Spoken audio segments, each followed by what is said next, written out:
Good morning, everybody. A todos. I'd like to call this meeting to order. Vamos a llamar la Members, junta staff. en orden, miembros, equipo. Please take your places. Tomen sus lugares, miembros del Be público. seated. Siéntense. Welcome to City Hall and to Council Chambers and to a meeting of the Los Angeles City Council today, Wednesday, April 3rd, 2002. City Council meets every Tuesday, Wednesday, and Friday at 10 a.m. And you're always invited to join us here in Council Chambers and participate in council proceedings. Procedimientos del We can also be viewed live from home on your cable station, channel 35. canal We can 35. be viewed live via webcast from the city's homepage and heard via council phone. Madam Clerk, please call the roll. Bernstein, Galante, Garcetti, Hahn, Holden, Labange, Miskowski, Pacheco, Perry, Reyes, Ridley, Thomas, Weiss, Zine, Padilla, 10 members present, and a quorum, Mr. President. Thank you very much. First order of business, please. Approval of the minutes. Mr. Labange moves and Mr. Reyes seconds. Commendatory resolutions for approval. Ms. Miskowski moves and Mr. Garcetti seconds. On the regular agenda, Mr. President, I understand you, council wish to take item number 18 and 19 first, which are certifying election results for Proposition Q, Charter Amendment R, and the results for Council District 2. Most definitely. Members wishing to be heard on either of those two items? Any questions? Any discussion? I'll offer one. Well, we'll congratulate somebody momentarily, but I also wanted to thank all of you colleagues and the mayor as well for your cooperation and support for Proposition Q, very important bond measures we've discussed several times here in the council floor. That was approved, although narrowly, but it was approved and will bring to our city much needed emergency preparedness and police facilities throughout the city. So let's go forth with certifying the results of the election and have the city departments get to work. Madam Clerk, please open the roll, close the roll, and tabulate the vote. 10 ayes. Those matters are approved. Forthwith. Next item. There are several items that have been requested to be continued. Item number 22, a request to continue that to April 24th. Members request to continue item number 22 without objection. Item number 29B, a request from the city attorney to continue that matter. It's a closed session to April 9th. Item 29B, request to continue also without objection. And also a request from the city attorney on item number 32, which is a closed session on the continuation agenda, to withdraw that from the agenda and refer that matter to the city attorney's office. Okay, item 32, without objection, so ordered. On the regular agenda, Mr. President, there are several commissioners to confirm. Item number 4 is a confirmation of Lovey Jackson to the Housing Authority of the City of Los Angeles. Okay, if you can come forward at this time.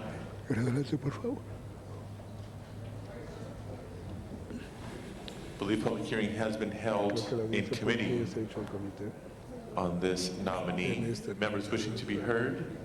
Item number 4, Ms. Hahn. Thank you, Ms. Jackson. I would like to know, you're representing a very unique position as being, having experience as a resident.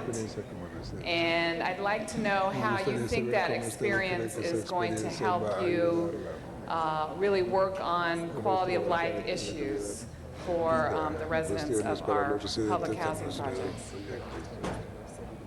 I don't have a clue, really. It's just something that I would like to try. Pardon? Oh. I would like to try. Lived there for 13 years, and I was president of the advisory council for 2 years. And I learned a lot in those 2 years. And it's just, it was an experience for me, and I just hope that I can help in whatever way I can.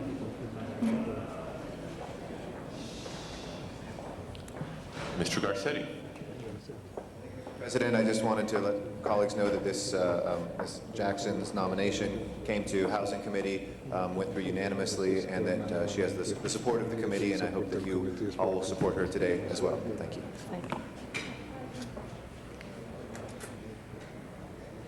Thank you very much. Any other members wishing to be recognized? Item number 4. Seeing none, Madam Clerk, please open the roll, Cierre la lista. close the roll, Cierre la lista. and tabulate the vote. 12 eyes. Congratulations. You're confirmed forthwith, please. Thank you. Thank you for serving the city. Next item, please. Item number 5 is confirmation of Alan Abshes to the Central Area Planning Commission. Is Alan here? There he is.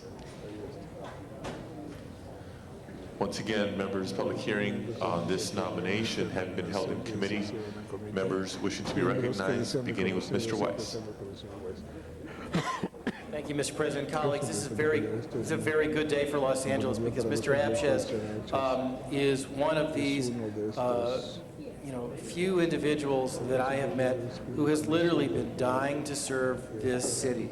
And he has served most recently on the board of the Miracle Mile North HPOZ, and which is not even where you live, but you've served there out of your desire to try to build consensus, to try to create harmony, to try to be constructive on these areas which you have so much professional expertise in and which cause so much division in Los Angeles. And so I think it's terrific that you're going to be on this body. I also think it's a very good thing for this body that someone with your legal background and your knowledge of standards of review is going to be there, because you are there in an appellate capacity. And you're gonna do as wonderful a job on this organization as you did on the HPOZ, and I wish you all the best. Congratulations. Thank you, Mr. Weiss. Mr. Labange. I just wanted to congratulate Alan for his service to the City of Los Angeles as a resident of the 4th District, and your work is going to be appreciated by many people. Your fairness, your way to try to find ground to solve problems is so important. So I just wanted to thank you on behalf of the people of the district who you live in. Thank you. Thank you, Mr. Labange. Other members wishing to be heard, item number 5, Mr. Reyes. Thank you, Councilman. Colleagues, I just want to share with you that Mr. Abshes did show up before the Planning and Land Use Management Committee. Was reviewed and was not supported. As has been said before, he does bring a background in land use, environmental law. Just one quick question, Mr. Abshes. In your experience, given what you've been through and working with the city, what will be one of your objectives as a committee member? My primary objective as a committee member is to participate in very productive land use decisions that benefit the community and better the city of Los Angeles in the central planning area. Thank you, Abshes. I just want to make sure that you submit your city ethics forms. Everything's been submitted and cleared. Great. I just want to thank you for your service. Thank you, Mr. Reyes. Other members wishing to be recognized? Seeing none, Madam Clerk, please open the roll, close the roll, and tabulate the vote. 12 eyes. Congratulations. Thank you very much. Hereby confirmed. Thank you for serving the city. Forthwith, please.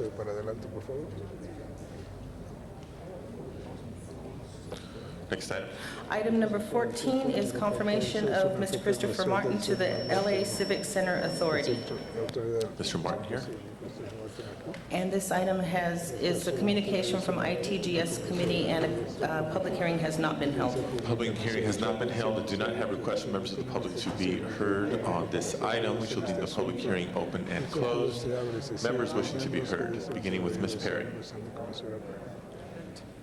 Mr. Martin comes highly recommended. Not only does he have a historical and familial connection to the development of the Civic Center and most of downtown Los Angeles as an architect and an urban planner, he has provided years of pro bono support and service to the city of Los Angeles in making sure that we develop a coherent vision for the Civic Center and the downtown area. So I hope that you will give him an aye vote today to join us again on the reconvened Civic Center Authority.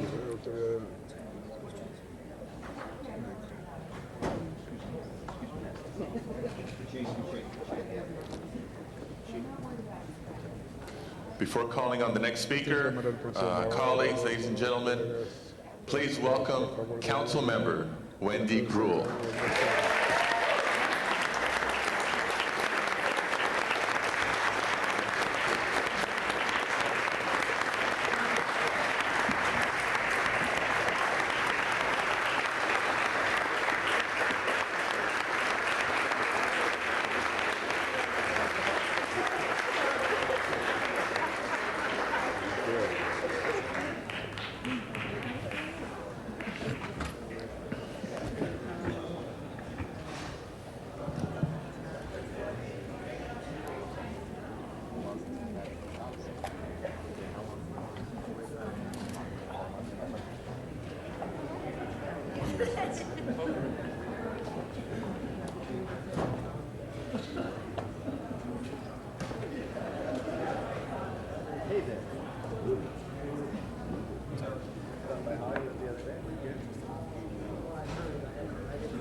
Didn't mean to upstage you, Mr. Martin, but it's a big day for us here.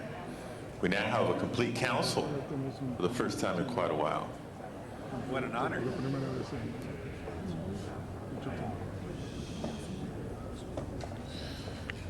Mr. Zine. Thank you, Mr. President, colleagues. Mr. Martin, I have a couple questions. I was not on that at that committee meeting. I'm a member of that committee, and Councilmember Perry reminds me that maybe Mr. Deaton should also approach on this question. This is a new authority, as I understand, or a rejuvenation of an old authority. I'm concerned, interested, the boundaries, who will be members, any costs to the city. Do you have any of that information, or does Mr. Deaton have that? I think Mr. Deaton would be best to answer that. I figured he would. If you could just inform me, since I stated I was not at that committee meeting. I understand this is bringing back something that had Right, this disappeared over the actually has years. been in place for many, many, many years. And Has it been dormant? Yes. For how long? 5, 6 years. Okay. Roughly. The boundaries of the Civic Center plan, which I think is essentially, if you imagine most of the public buildings that are along First Street from about Parker Center to Water and Power and over to about 2nd Street, as I recall, to the freeway, is roughly the area that's concluded. And there is no specific cost to the city at this stage. The Civic Center Authority is to put together a plan, and in that plan would be any monies that it needs from both the county and the city. They'd have to come back and request that money at some later date if they wanted some funding for whatever they were going to suggest for a planning process. But your action today does not commit you to any money. They'll have, once they're active, they will have to meet and look at how they're going to view the Civic Center plan at this point in time, and if there's any funds or resources necessary in order to do that, but they'd have to make a request back to the city at that time. How many members? 6. 3 from the county. I think 3 from the city and 3 from the county, as I recall. Will it include the state building? Includes the state building. It does not at this point include either state or federal participation. Quite frankly, that would be one of my suggestions, is that they look at expanding that participation. In the past, the county has chosen some of their representatives to be state and federal people, but I think that in order to be valuable for the plan, that we should look at now that it's going to be active again, to look at its membership. As you know, across the street, the Caltrans building is going in, and then in the old state building, that will be torn down, and the federal court building being put in there. So there's a much more of a federal and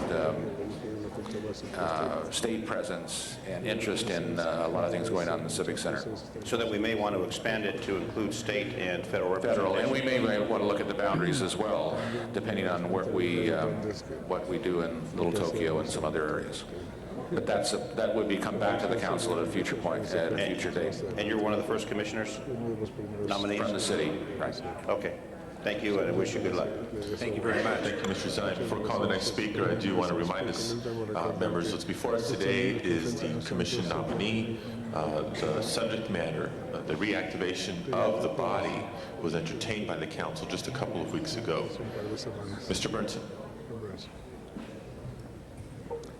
Well, I'm glad you were able to answer all those questions, Chris. Thank you. Let me just tell you that Chris and his family are probably of the most significant historical background in the city of Los Angeles when it comes to architecture and the downtown area.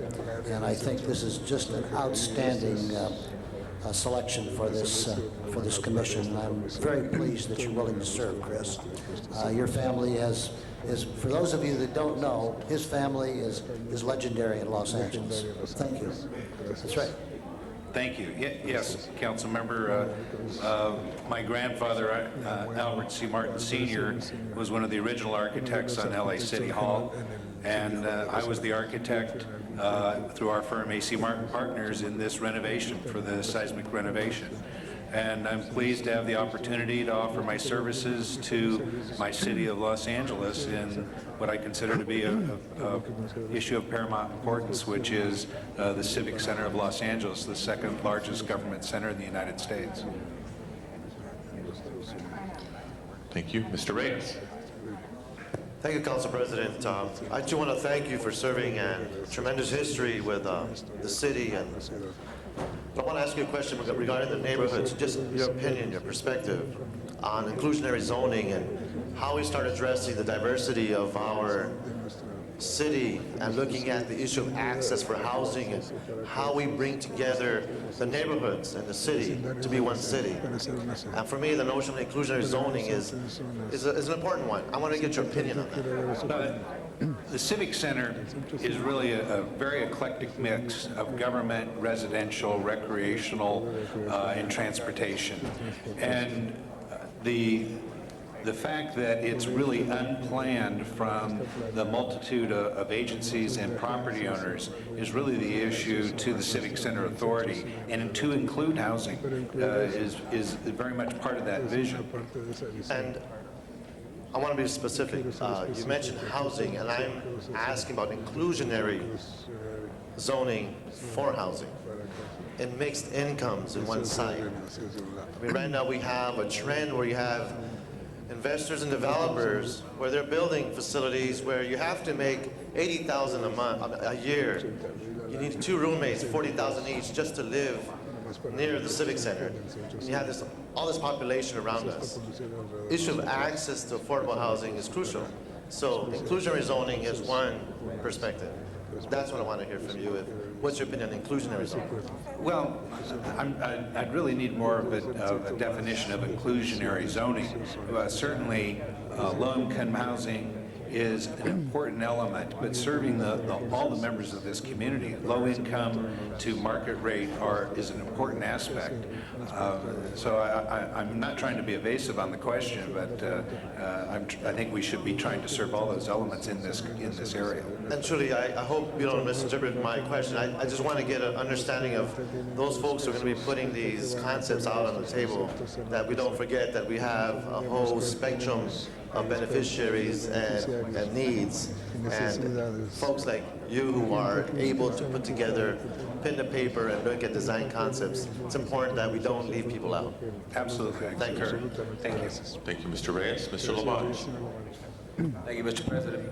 Members of council, Chris Martin, your family, I just want to salute you for your service to the city of Los Angeles and his remark that this civic center, built by the men and women who served this city years before us, has grown to be the largest, most effective complex of government offices, from water and power all the way down to the Roybal building. And I just think it's so important to reactivate this board, to focus on it. And I also know we share this same type of operation in the great San Fernando Valley with the San Fernando Valley Government Service Center in Van Nuys, where our Van Nuys City Hall is. So all this will help bring more attention and focus, and I want to thank you for your service and look for ways to enhance this work that has been done in this part of this region of Los Angeles for many, many years, and for many, many years in the future. Thank you.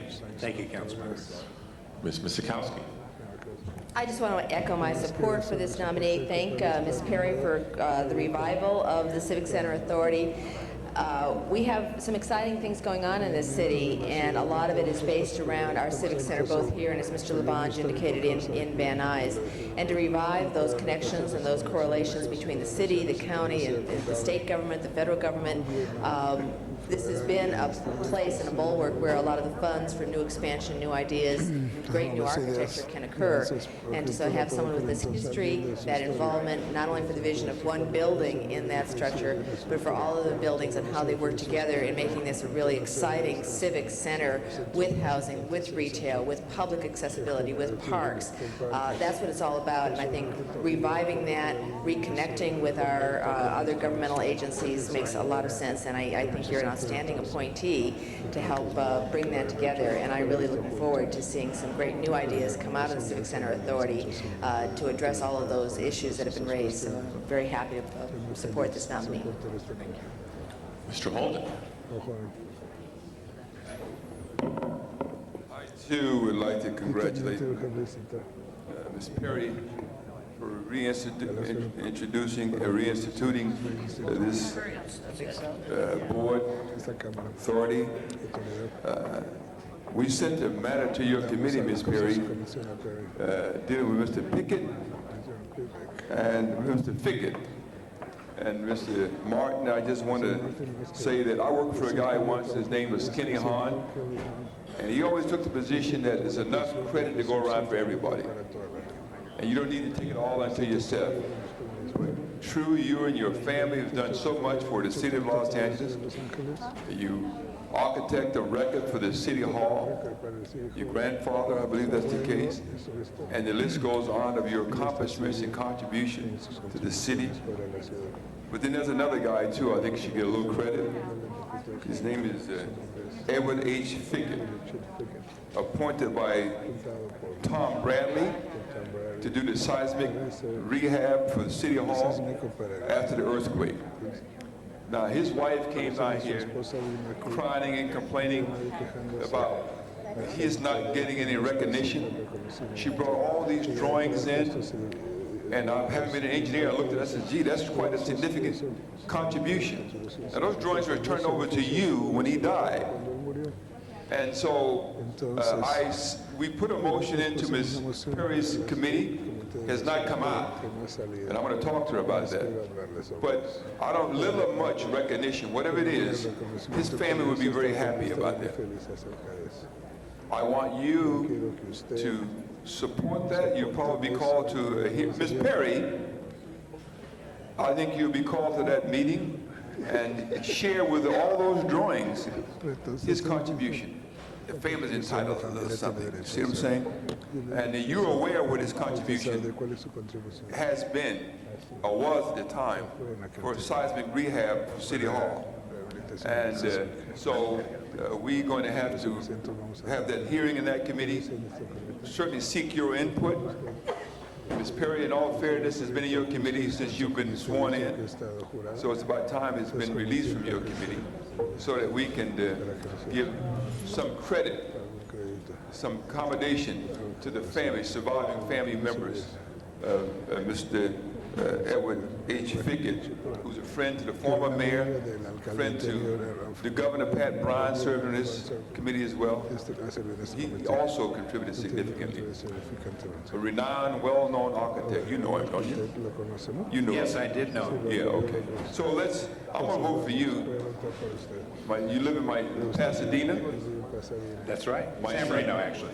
My son likes you, and I like you, and you're a good guy. That makes you great. You were good before that. Well, I agree. There is a tremendous amount of responsibility within the professional community that have worked on LA City Hall during the last 75 years. I mean, this just the last, after the earthquake when Bradley appointed him is what I'm talking about, not before that. Are you talking about the 94 earthquake? Whenever the earthquake was, could have been the 94 earthquake. Well, Mayor Bradley was not mayor. No. Mayor Bradley appointed him before that. There was an earthquake before then. The seismic rehab. He died in 99. Thank you, Mr. Holden. So with that, man, Go ahead. Well, I'm a little confused because I don't know which earthquake you're talking about, but our team were the architects and engineers responsible in 1992 when the city council authorized our... Let me ask you a question then, let me ask you a question. Sure. Mr. Martin. Do you have access to the drawings, copies of them that Mr. Fickett worked on? No, I do not have They didn't turn them over to you? You started from scratch? Essentially, yes. Well, we need to have that discussion. Can I illuminate that a little bit? Those drawings you're talking about with an early phase on the top floors of the building that Mr. Fickett worked on, and I have not seen those drawings ever. I may have seen them once, but they were not the basis for the adopted seismic renovation of City Hall. Well, I think we need to talk about that. I'd be happy to.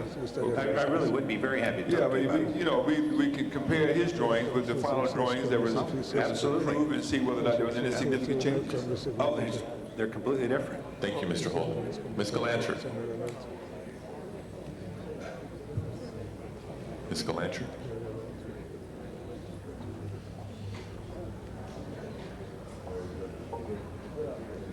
She's our final speaker. Speak now or forever hold your peace. Let's give her a second to get back in here.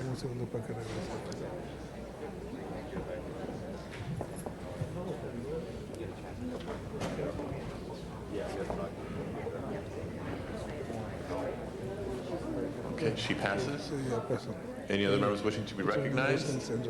Seeing none, Madam Clerk, please open the roll, close the roll, and tabulate the vote. 14 ayes. Congratulations, hereby confirmed. Thank you for serving. Next item, please. Item number 30 is confirmation of Mr. Alan Arkatov to the Commission on Children, Youth, and their Families. And I think he brought his children, his youth, and his family with him. Mr. President, in that this is the Children, Youth, and Families Commission. I have my private Children, Youth, and Families Commission here. If I could indulge you, Jacob, age 7, Michael, age 4, and my wife, whose age I will not disclose, somewhere here. But she's the youth of the family, right? Yes.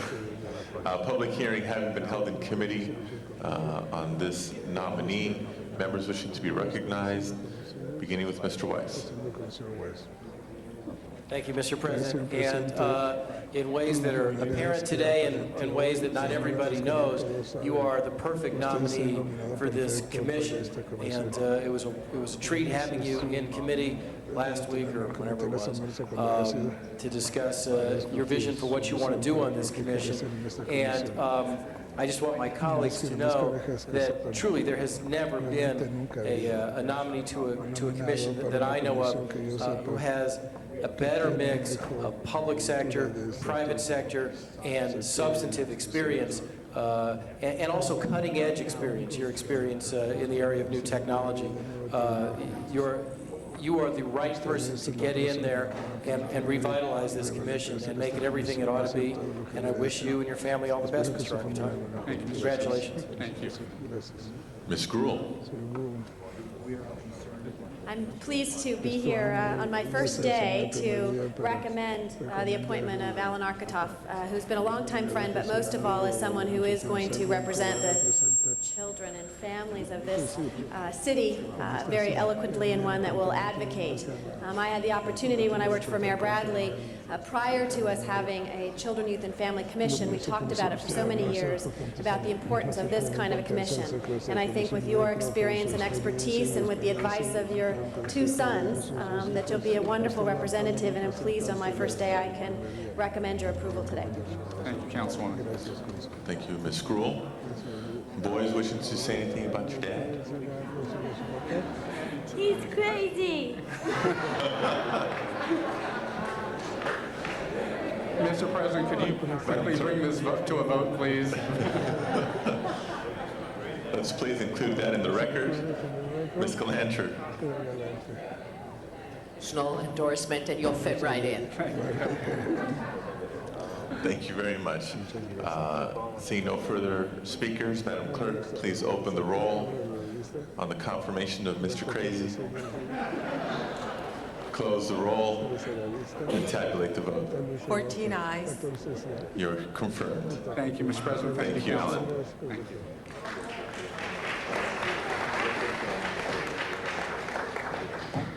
Next item, please, forthwith. On the regular agenda items noticed for public hearing, item number 1 is an appeal by Washoe Corporation, and a Planning Land Use Management Committee report has been submitted. On item number 1, we do have speaker cards on item number 1. Let's call that special.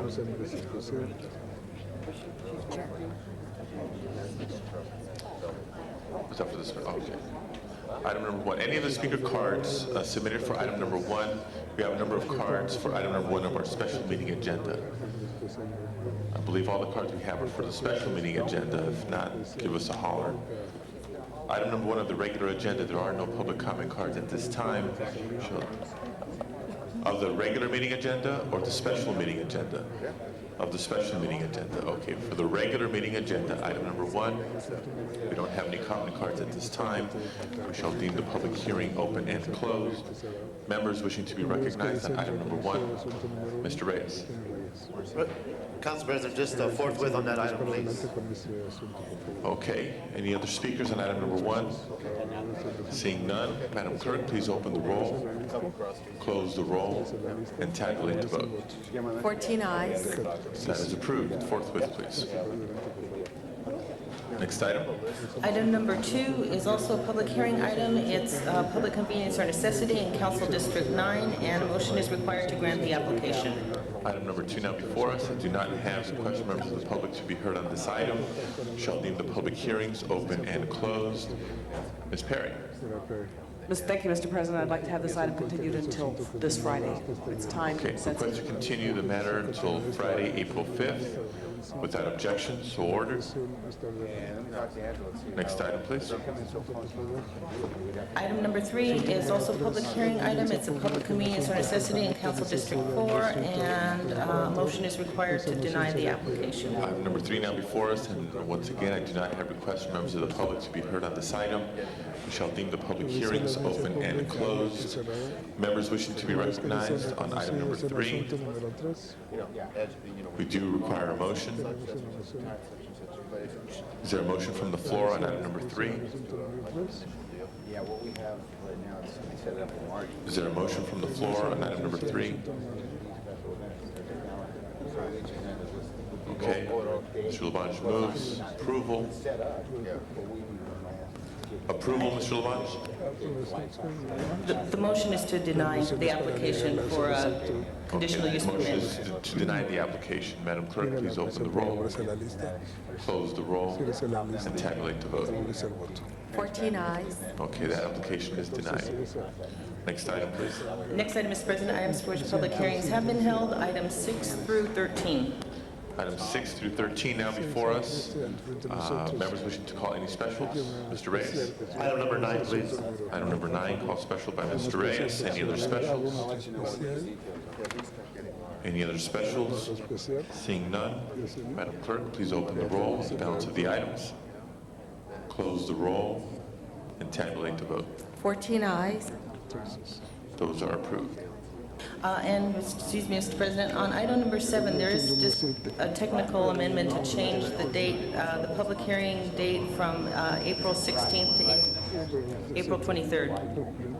Okay, let the record reflect that technical amendment. And item number 6 is an ordinance. We do have more than 12 votes present. Next items, items for which public hearings have not been held, items 15 through 28. 15 through 28 now before us. I do have cards on item 20 and 21. Let's call those special. Members wishing to call any other specials? Any other specials? 26. Mr. Pacheco calls 26 special. Any other specials? Seeing none, Madam Clerk, please open the roll on the balance of the items. Close the roll and tabulate the vote. 14 ayes. Those are approved. Next item, please. Also, Mr. President, on item number 15, there was a bid opening this morning, and the winning bidder was Lehman Brothers, and the true interest cost was 5.184394%, and that's for the Mikla leasehold refund revenue bonds. Okay, that is for the record. Forthwith on 25. Next item, please. Mr. President, next items are the closed session on item number 29. Do you wish to hold that on the desk? Let's hold those on the desk. Next item on the continuation agenda, item number 31. Item 31 now before us.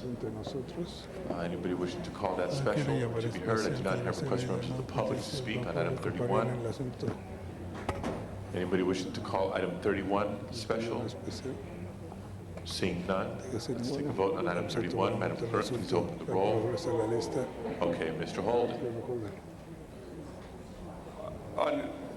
Mr. President, members, don't we want to have a report on this? What are you talking about? You going to rush it right through like that? Well, then let's call it special. I make this slam dunk. Have somebody. This is the item that was on the council agenda that we discussed, and I think we had many people speaking and asking questions yesterday, and then we lost the quorum, so we were about to vote on it. It was to be heard time certain this morning, so please, let's start. There are two different items. Item 31. Ms. Sikowski, Mr. Holden, we're calling item 31 special. That's right. We will take that up early on the agenda. Next item, please, Madam Clerk. Item is called special. Item number 9 was called special by Councilmember Reyes. Before we get to the items called special, Mr. Pacheco wishes to be recognized. Mr. President, colleagues, I have a special Rule 23 item on an MTA application that we've already submitted. We lost quorum yesterday. I would like to consider that out of order at this point. I do not want to lose quorum again and not have that considered. So if we can have a special one taken out of order at this point, I appreciate it. Okay. Without objection, let's do that, and then when we return to the items called special, we will begin with item 31, which was the item that was being discussed yesterday when we lost the quorum. Special one, not special one of the special meeting agenda. This is special one, a motion brought in yesterday by Mr. Pacheco that was not considered due to lack of a quorum. Madam City Attorney on the findings. Thank you, Mr. Chair. This concerns a realignment of Los Angeles Street between Alameda and Arcadia. And in order for us to get funding on this through the MTA, the package had to go to them on April 1st. However, the Alvera Street El Pueblo Commission was supposed to meet on this March 28th and approve the project and the CEQA information. They did not have a quorum, they did not meet, therefore the council can take this up and they should approve the mitigated or the negative deck and the mitigated reporting plan and approve the project as described and attached. Okay, members wishing to be heard on the findings? Seeing none, Madam Clerk, please open the roll on the findings for special one. Close the roll and tabulate the vote. 14 ayes. Special one now before us. Members wishing to be heard on the motion. Mr. Pacheco. Mr. President, colleagues, I would simply ask for your support on this matter. It's an opportunity to improve traffic flow on that awkward exchange between Los Angeles and Alameda, and also it will revitalize part of the intersection with some pedestrian-friendly amenities. So this is a win-win project from my standpoint. We'll appreciate your support. Thank you, Mr. Pacheco. Anybody else wishing to be heard on the motion? Seeing none, Madam Clerk, please open the roll, close the roll, and tabulate the vote. 14 ayes. That is approved. Forthwith, please.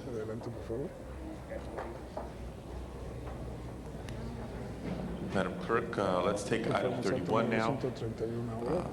If we have the note in front of you of the members wishing to be heard that were in the queue yesterday at the end of the meeting, but we do have a public comment card on item 31. Let's reopen the public hearing and hear from Mr. Jim McQuiston. Jim McQuiston, East Hollywood Community Association. I'm sorry I didn't have the agenda that listed 31 in it, or I would have spoken up earlier. I was trying to speak yesterday, but I had to go to the Board of Supervisors meeting, so I think you called me in vain. I put in a statement on the problems with the special reorganizations, and I'll speak again today on items 20 and 21, but I do want to reiterate that we do have some serious problems of a constitutional nature with the operation of the terms and conditions in the special reorganization. The law is so Byzantine that it's very difficult on quick reading to get all of the data out of the various sections. And since I spent a lot of time on that, I have put in some comments, but I made them very, very brief because I don't think you want to get into all the details. We're talking to the City Council and the CAO and the CALA on that, and I just wanted to tell you that we do have serious objections to what has transpired there at LAFCO. Thank you very much. This closes the public comments period, item 31. Members, we did have 3 of you waiting to be recognized yesterday, but we lost quorum. We took a note. We will begin today's discussion with Mr. Labange, Mr. Zine, and Ms. Galanter, in that order, speaking first, and then we'll go to Mr. Holden and Ms. Nisikowski, who are also waiting to be recognized today. Mr. Labange. Yes, Mr. President, members of the council, I had a question for Mr. D. In the history of the city, from time to time, people have donated things to the city of Los Angeles. They have also donated land to the city of Los Angeles. In this proposal for reorganization, on the deeds of trust, when people grant parks and other public parcels to the city, what is proposed in reorganization? Meaning, if at a park, at O'Melveny Park, located out off of Balboa, was where I went to camp years and years ago. It was a ranch camp for St. Vincent de Paul. But whoever donated that park to the city, or bought it or purchased it, how does that play? Because they specifically give it to the city of Los Angeles. Your question, there's a lot of parklands that we have throughout the city of Los Angeles, over 300. And when they're given to the city of Los Angeles, they're given to the city of Los Angeles. In this reorganization, they propose to separate it into another municipal government.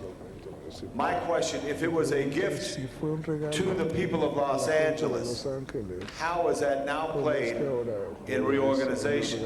And are each and every deed of the donations of parklands being reviewed from the time in which we organized?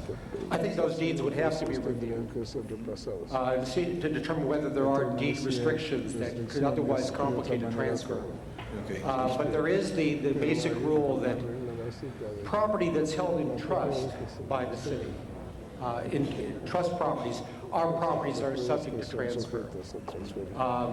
So that's one of the issues we would have to address, is whether there are some deed restrictions that could otherwise complicate the transfer of property. And Mr. D?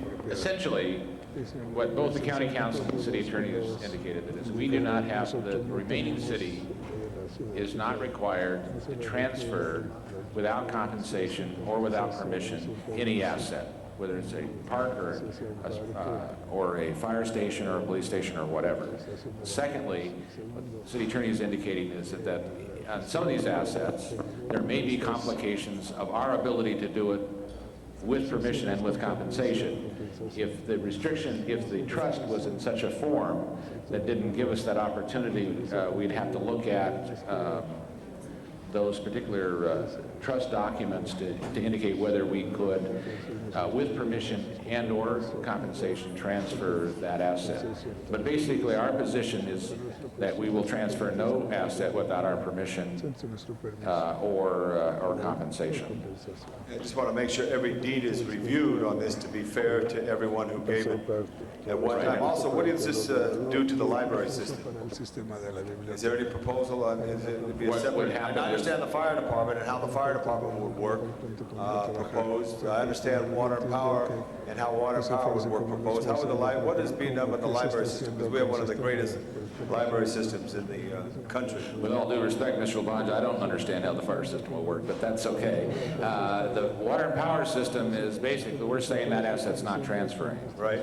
We are transferring the, if and when the new cities, Hollywood Harbor and the Valley, make us whole relative to all outstanding liabilities, including lawsuits and workman's compensation and those debts against the general fund, that we will transfer without compensation neighborhood assets, which include the libraries, the regional in the case of the Valley, it would be the Valley Regional Library. In the case of Hollywood, it would be the Hollywood Regional Library, and the branch libraries, the asset itself to the new city. And they would be separate from the central library system and all the other activities of there?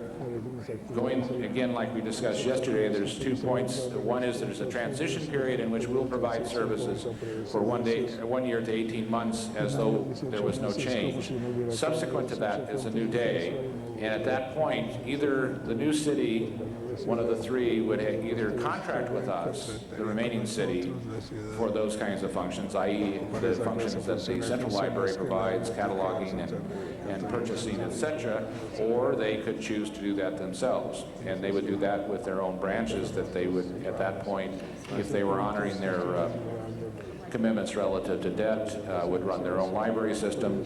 And in the case of the fire system, it's a very similar situation. They would have the fire stations, but the dispatch and communications, etc., would still be run by the remaining city, and they would either have to recreate that or to contract with us to do that. And those contracts would have to be negotiated during that 12 to 18-month transition period. Thank you. I just wanted to remind members of council we have to really focus on this in the details. When people have built this city and built this great city together, they've brought things together such as parks and public facilities, and I want to make sure that we look at that very closely. I also want to ask that we, each and every one of you, visit the city clerk's office and look at the great map that's on the wall, and it will show how this city was built and the annexations that have taken place over the years. And further, I'd like to ask the CAO at some future date to give me a little report on detachments. I noticed in 1966 we gave 166 acres to Burbank, and I'm sure there's other detachments that may have made some sense at the time, but I think those are interesting things that we must become knowledgeable on, because we are in a very important role of helping this city and helping the city stay together to serve all people well. Thank you very much. Thank you, Mr. Labange. Mr. Zine. Mr. Zine passes. Ms. Galanter. Mr. Galanter passes for the time being. Mr. Holt. Up until yesterday, I was very supportive of opposing secession. Then I watched your talk and how you disrespected my community and my congressperson. I can't fix your mindset, but then I've come to the conclusion that I personally want to revisit this issue. And today I'm going to vote against the letter that you're going to send to LABCO. My community is feeling the same way as I do. For these individuals can validate the statement made, this be about Maxine Waters. I'll remember for as long as I live.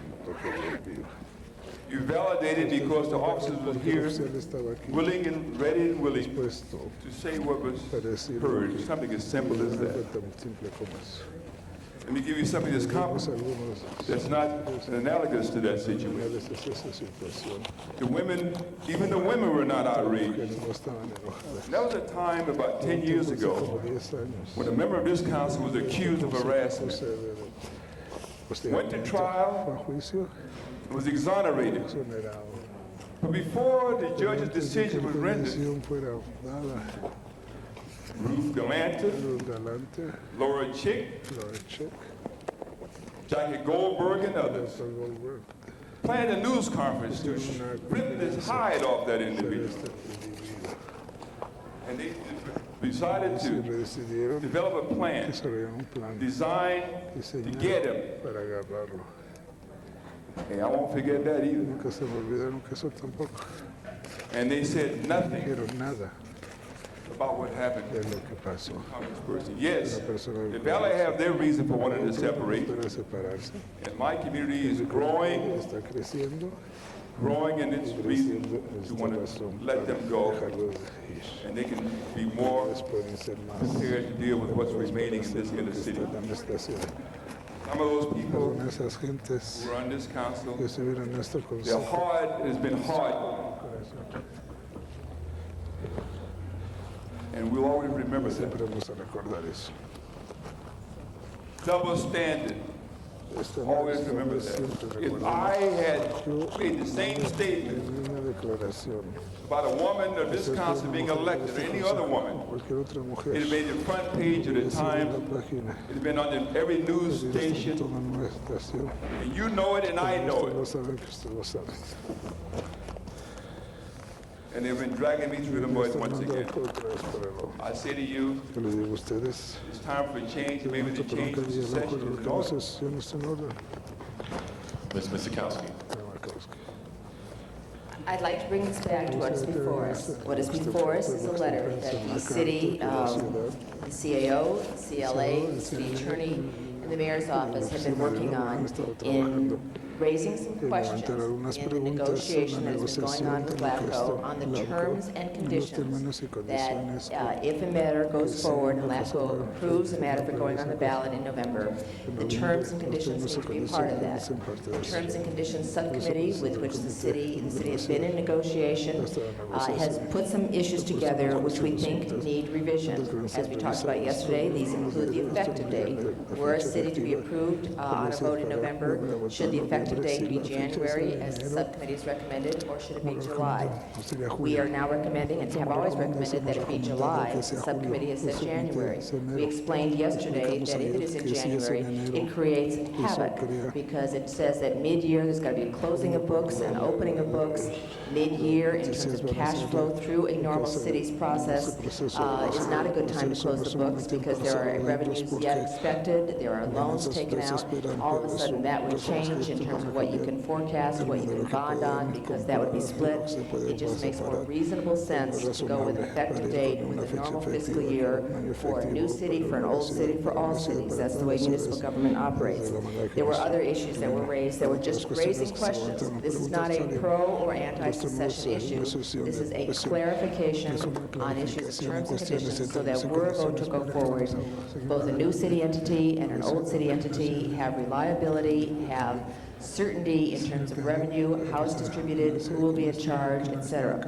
I think this letter should be sent. I think it's a letter that our people who have been working very, very hard on have raised these issues. We raised some questions around the horseshoe yesterday, and it is still being negotiated. It is still to be discussed, and I think there are some points, as in any negotiation, where you go back and forth with letters and conditions that makes sense, and I'm asking the council to approve this so it can be transmitted as a letter from the mayor and the council president to LAFCO. Ms. Hahn. Thank you, Mr. President, and even though I was not here yesterday during council as I was attending a funeral of a very dear friend, I actually watched your whole meeting last night on Channel 35, so I was listened to all the concerns and questions that we did bring up yesterday. Two things while I have you here, and I'm in favor of approving this and transmitting this letter forward to LAFCO. Two things after reading it, I have concerns about it. I didn't know if you can make any more clarifications. one of the findings on the new harbor city was that without a doubt, they would have to have a reduction in services. And first of all, they start with a deficit that keeps growing, and they're going to have virtually no reserves. So can you tell me at this point what services you think this new city would have to cut? And it sounds like that's even with us having to provide services, either being paid for or not being paid for. And the second thing was I was listening to your discussion yesterday about the assets that you've decided or are still in negotiation with in terms of the Valley City. Do we have a list of assets yet at this point that we've negotiated with in terms of the new harbor city? So what services are we envisioning that the new Let me city has to respond cut? to that. Both LAFCO staff and obviously state controller staff believes at this point it's not viable because the revenues do not support the services currently getting and would have to, I think, 30% reduction or more in order to meet that. They have provided certain information to LAFCO that, quite frankly, LAFCO so far hasn't adopted as being viable either. I haven't, I don't think the CEO staff and my staff have reviewed it. We can do that and give you some idea of what they're talking about, but we don't know specifically. They have not been specific enough to say that they're going to, what they're going to cut. I think that because of the magnitude would be a difficult situation.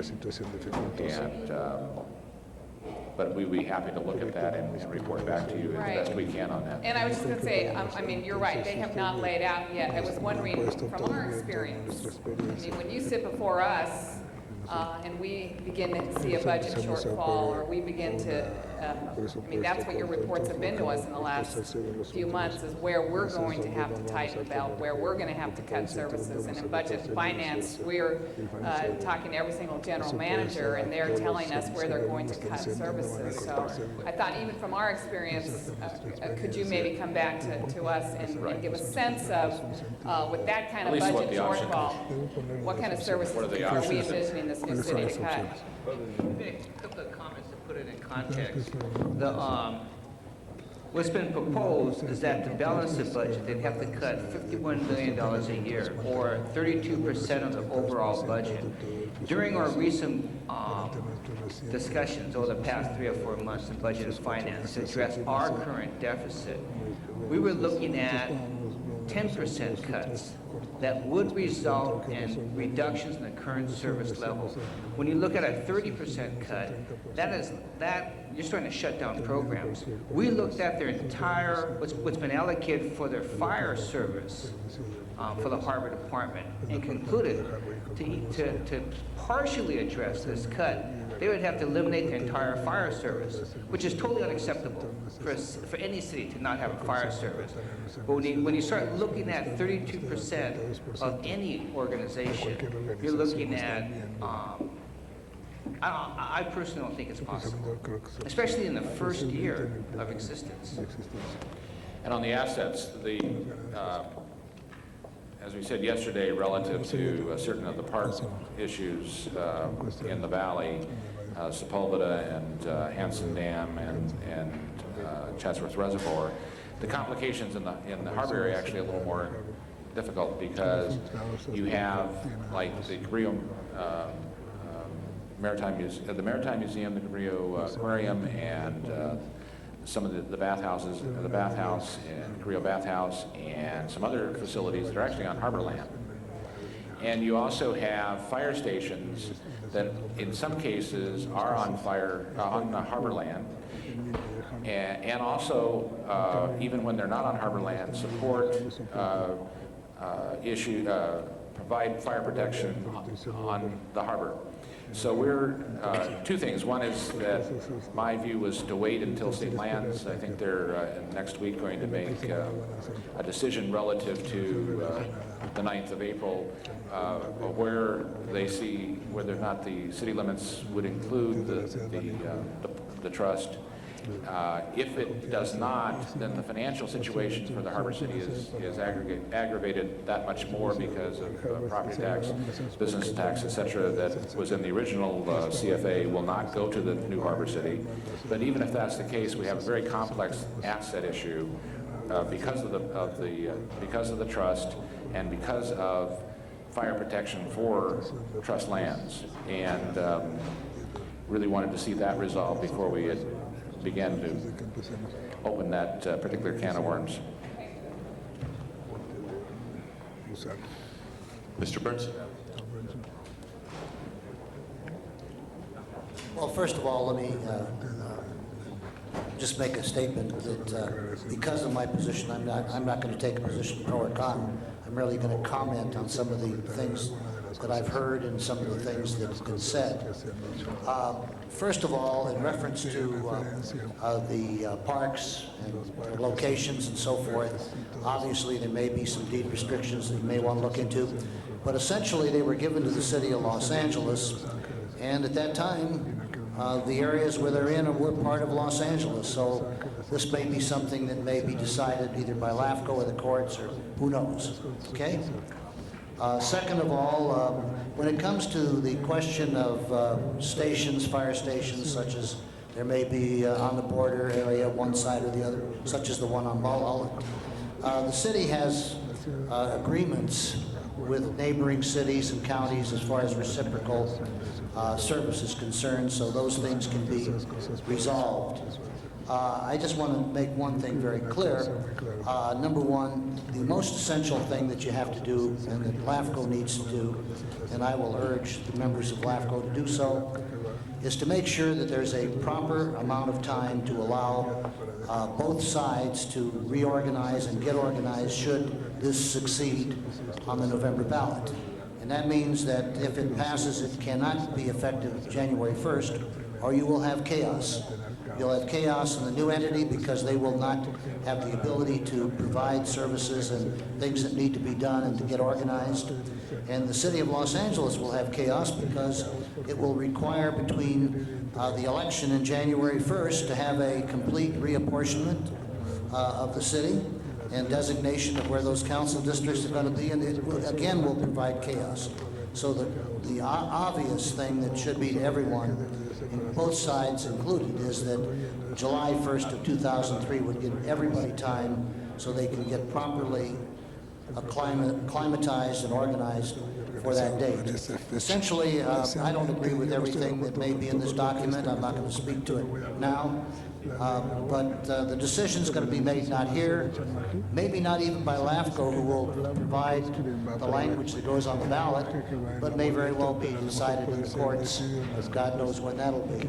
So all we can do is make our comments, send it over there, and see what happens. Thank you. Mr. Reyes? Thank you, Council President, colleagues. I'm trying to understand it. I'm not sure if it fits within this dialogue here, but what keeps coming to my mind is I was looking at the 2000 maps, our demographics, and I was looking at this tale of two cities we've been talking about for the past 10 years. And I was looking at our density issues. I was looking at our population issues. I was looking at where our young people are living now. And I'm looking at the housing conditions and where that lies. And then you put it into a context of the region. I think about all our, 88, 85 cities that circle Los Angeles now. And I look at the issue of affordability and housing where people can live and where they work. And so now we start talking about a very complicated issue about who's responsible for whom and where do we allow people to live. And as I go through this letter, I don't see mention or any kind of note that indicates this regional issue of housing, this regional issue of education, this issue of where open space can be made available for those people who need it the most. You literally have, and we said this over and over again, areas where there's 147 persons per acre in the old city, and in other areas you have between 8 to 12 in the new city. Now, this is rather subjective on my part, I admit, but there's a certain amount of meanness in how we're treating certain people. Because when you look at these density issues and you look at who's living there, it's pretty apparent who is and who isn't. And then we talk about issues of riots. We talk about issues about gangs. We talk about issues of, children having children. And what are we as leaders doing to challenge our other jurisdictions to address this issue? Again, it's complicated, but I needed to put this out on the table because this is something that affects our quality of life. And just as tragic, we're sending a message to our young people that they don't matter, that it's okay to fall into this chasm of gang violence and drugs because they don't have options. And we didn't do anything about that. So again, this has to be put out there. This is a very dense document. It has a lot of stuff in here. But I'm missing, and I don't see how we're addressing the basics in our quality of life. And why aren't we addressing these people that want to separate and saying, if you think it's not going to happen in your area, think again. Just look at the trends in 1990 and 2000. And you look at all the red spots where you see high density, high poverty. Guess what's happening, folks? It's happening over there too. So none of us is living on an island here. So again, I just need to lay that on the table and let's understand what we're doing to ourselves. Ms. Gruhl. I listened to some of the testimony yesterday, not all of it, but I have a question on the Kathleen Connell Controller Report and some discrepancies that exist between the report that you're providing to us and what she submitted in the last couple of days, and was wondering if you could educate us a little bit about how those discrepancies will be addressed, I guess not in this letter per se, but in future correspondence. Well, I think that first off, taking them separately, the harbor, basically her finding was it's not viable, which is the same as LAFCO's. The question of viability on the valley was not discussed. She made her report indicated that the CFA did not take into account stranded cost, which yesterday, as you recall, is our view that the methodology used by LAFCO was inappropriate in that what they did was they determined how much it would cost to have a viable new city in the valley or in the harbor or in Hollywood, and then how much revenue would go to that area, as opposed to what we believe revenue neutrality requires, which is that you have to keep the remaining city viable and see how much is left over for the new city. She indicated in her audit was that analysis was not in the CFA, which is our contention as well. She also indicated that because of the documentary tax issue, that the reserves are very, very thin for the Valley City, non-existent for the Harbor City, and that the future of the reserves for the Valley City, the data that has been presented is unreliable and is in question. I think I think she fell victim to the analysis of LAFCO's on the CFA with her view of documentary tax, however, in that she indicated that would reduce our mitigation payment, the mitigation payment from the valley to the city. That should not be the case. Because it doesn't have to do with the new Valley City, it has to do with maintaining the existing cities as a viable city first, and then to see if there is a viable city remaining. And so the order in which you do things are very important, and I think that if I had anything that I differed with in the State Controller's report more, it was probably that issue, because I do agree that the stranded cost analysis was not in the CFA. We believe very much also that the reserves are very short. So I don't, very close on the Valley City, and does not allow for any error whatsoever in their calculations. And since they have not taken into account stranded costs, makes it very questionable. And is your, oh, go ahead, go. Excuse me, I was going to add a couple of real quick points. To put the reserve issue in context, the CFA identifies a reserve under $2 million. We started this year with a reserve of approximately $170 million. We hope to end the year with a reserve of $71 million. So because of unforeseen events, because of a dropping economy and so on, unforeseen being 9/11, the recession that hit us, the other security-related emergencies that we did not factor into the budget, we spent $100 million from our reserve account this year. A city the size of the proposed city cannot exist a reserve of less than $2 million, about $1.5 million. That could be gone in a second. For Y2K efforts, to prepare for the Y2K, I'll just call it an effort, this city spent $100 million. So that reserve, I think that in itself creates some huge problems.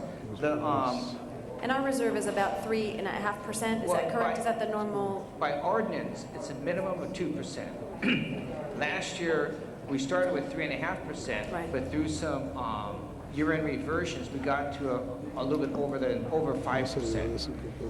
The controller's report also identified that the CFA understated revenue in the valley by about $31 million. Now again, that's a huge amount of money to deal with. And our main concern is that the controller focused only on the 3-year period and didn't really comment on, well, what would happen to both the new but also the existing city, the remaining city, after that 3-year period. And with that, the fiscal harm that the secession will cause to really both cities. But okay. And we only asked the state controller to do one piece of it. We did not ask her about the viability. Is that correct? That's correct. Is there reasoning, intention of asking her to do that in the future, or believe that you have enough information to determine that? Well, I think that our shot at that on the Valley one is, I think that we probably will do that in the Hollywood thing, which is on the agenda today. And we're going to perhaps use the questions that we asked in the Valley and the Harbor to frame the questions we asked in Hollywood to see if we can. Because actually the analysis is the same for all three. It's just the results somewhat different, and we believe that that needs to be taken into account.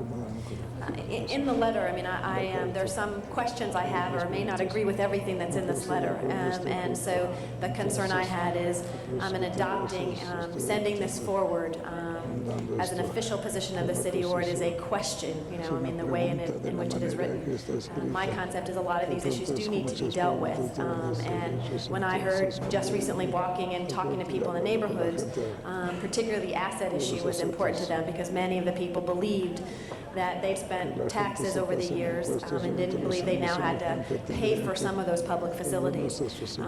So as we go through this discussion today, my concern is making sure that whatever my ultimate vote on this will be, it's relative to that I think these issues are important to address. I may not agree with each and every one of these that you have identified here, and we'll continue to have dialogue with you on those. Right. But if I might, I'd like I may be a minority of one, but I believe our position on assets is eminently fair. Both the county council and the city attorney have opined that the remaining city has no responsibility to or requirement to pass assets on to the new city without compensation or permission. We could be taking that position, we believe, legally today. That is not the position we're taking. We are taking the position that there are liabilities involved in for those specific assets. There are liabilities for the city as a whole. They have to do with general fund debt. They have to do with outstanding civil litigation that had been going on that was part of the responsibility of the entire city, including the portion that wants to secede. And there are workman's compensation claims against the city that should be shared. So our position has been that if, quote unquote, my negotiating posture has been, is the assets go when the city is made whole. In other words, if the liabilities are taken care of, then we will, without compensation and with permission, transfer those assets. The only question in this list that has come up are, as I explained yesterday too, is some parks that actually are not assets in the sense they're leases. And they should not be part of this discussion. They're another discussion. Valley Vote has up to this point said they didn't want to assume them our leases. They now seem to have a different view. So we'll have to discuss that at the table. The second one is the fire stations. And along Mulholland Drive, there are fire stations, because of the way the line was drawn, that have fallen over in the Valley City. They support and fire protection on this side of the hill. I do not believe we should transfer those assets to the new city.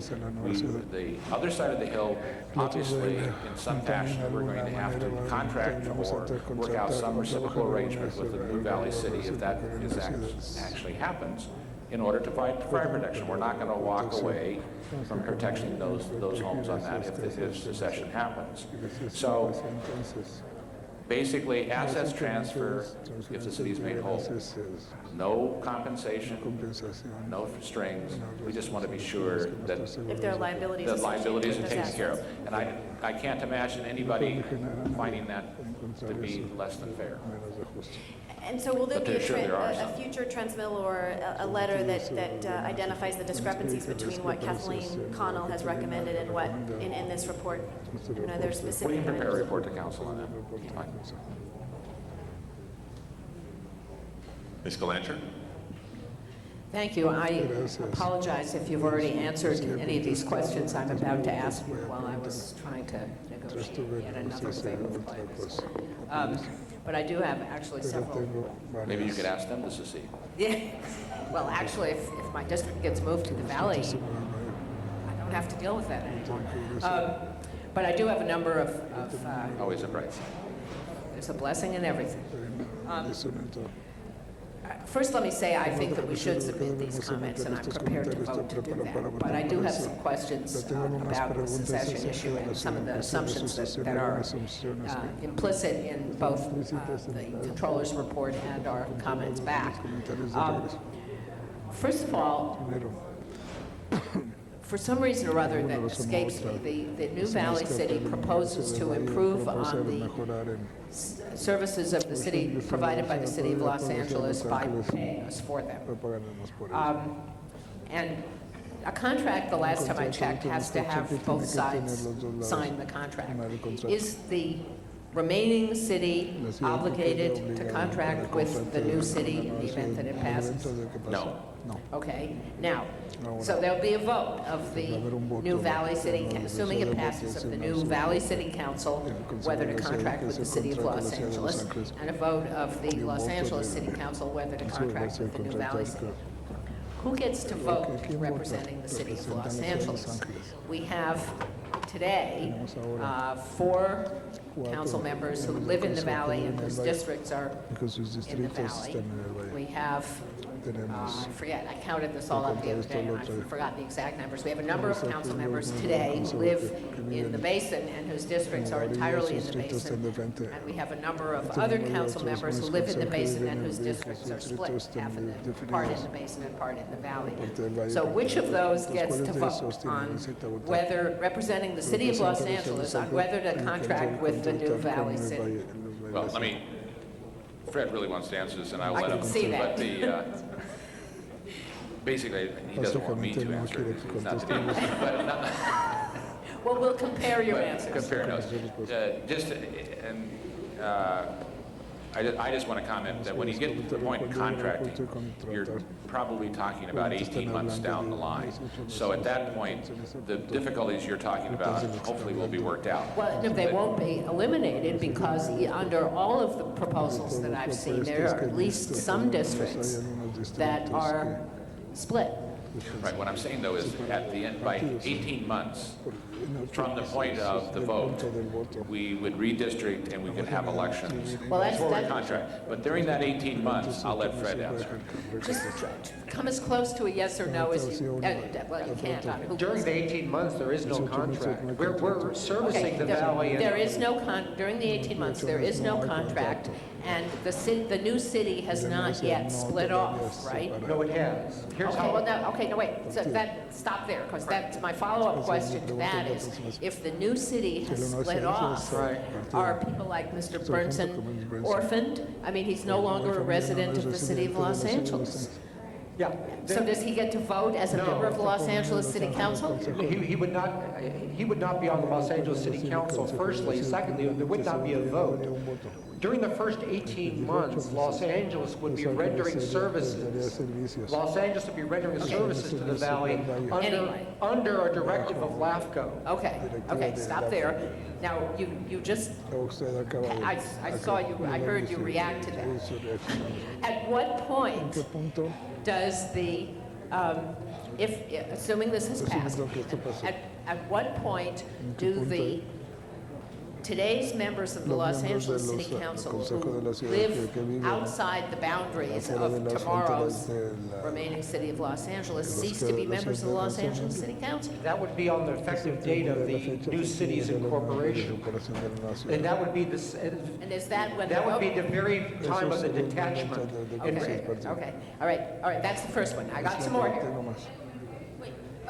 Just clarification on that, and that's why Mr. Burnson felt the effective date is so important. In right now, the term and condition says January, which means effective January, anyone who doesn't live in the city. Right, But if it goes to July, everyone who's currently here stays here until July. And that's why But then I don't think that, I mean, the question is, when they vote on whether to contract subsequently, or you're saying that vote won't take place? Well, there's no vote. See, the vote. No, I know there's no vote for immediately, but suppose that the valley wants to contract for longer. Right. Okay, somebody's got to vote for the city of Los Angeles. There could be an effort within the first 18 months, let's say, to have a Well, contract. make it, oh, all right, 18 months. Shortly after incorporation, but hopefully by that time, we would have redistricted. We'd have 15 council members for a smaller city, and they would have their own city council, the two city councils. Well, yes, presumably, okay, that's the next thing I'm coming to. I mean, I think that you may understand this, but it would probably be helpful for not only the rest of us, but for the public that's going to have to vote on this, to be able to see some kind of a timetable that says when, I mean, you could do the flip side of it. I live in the basin, and if you all decide to move my district to the valley so that I don't represent any part of the basin, I'll be gone at that point. So there'll be somebody new living wholly in the valley, representing a district wholly in the valley, voting on behalf of the city of Los Angeles as to whether, now, I mean, I think there, within that 18 months, 16 months from now, 15 months from now, 15 months from today, there will be a different, there'll be 4 of us gone. 15 months from yesterday. Wait, I got 2 more. Hold on. You let everybody else go.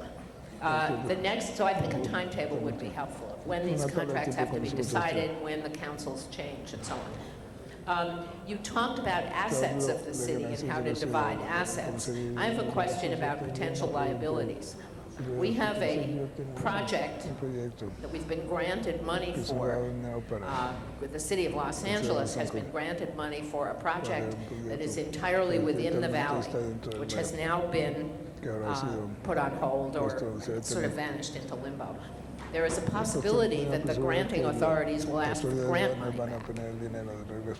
Does that become a liability of the new Valley City or of the City of Los Angeles if the split takes place?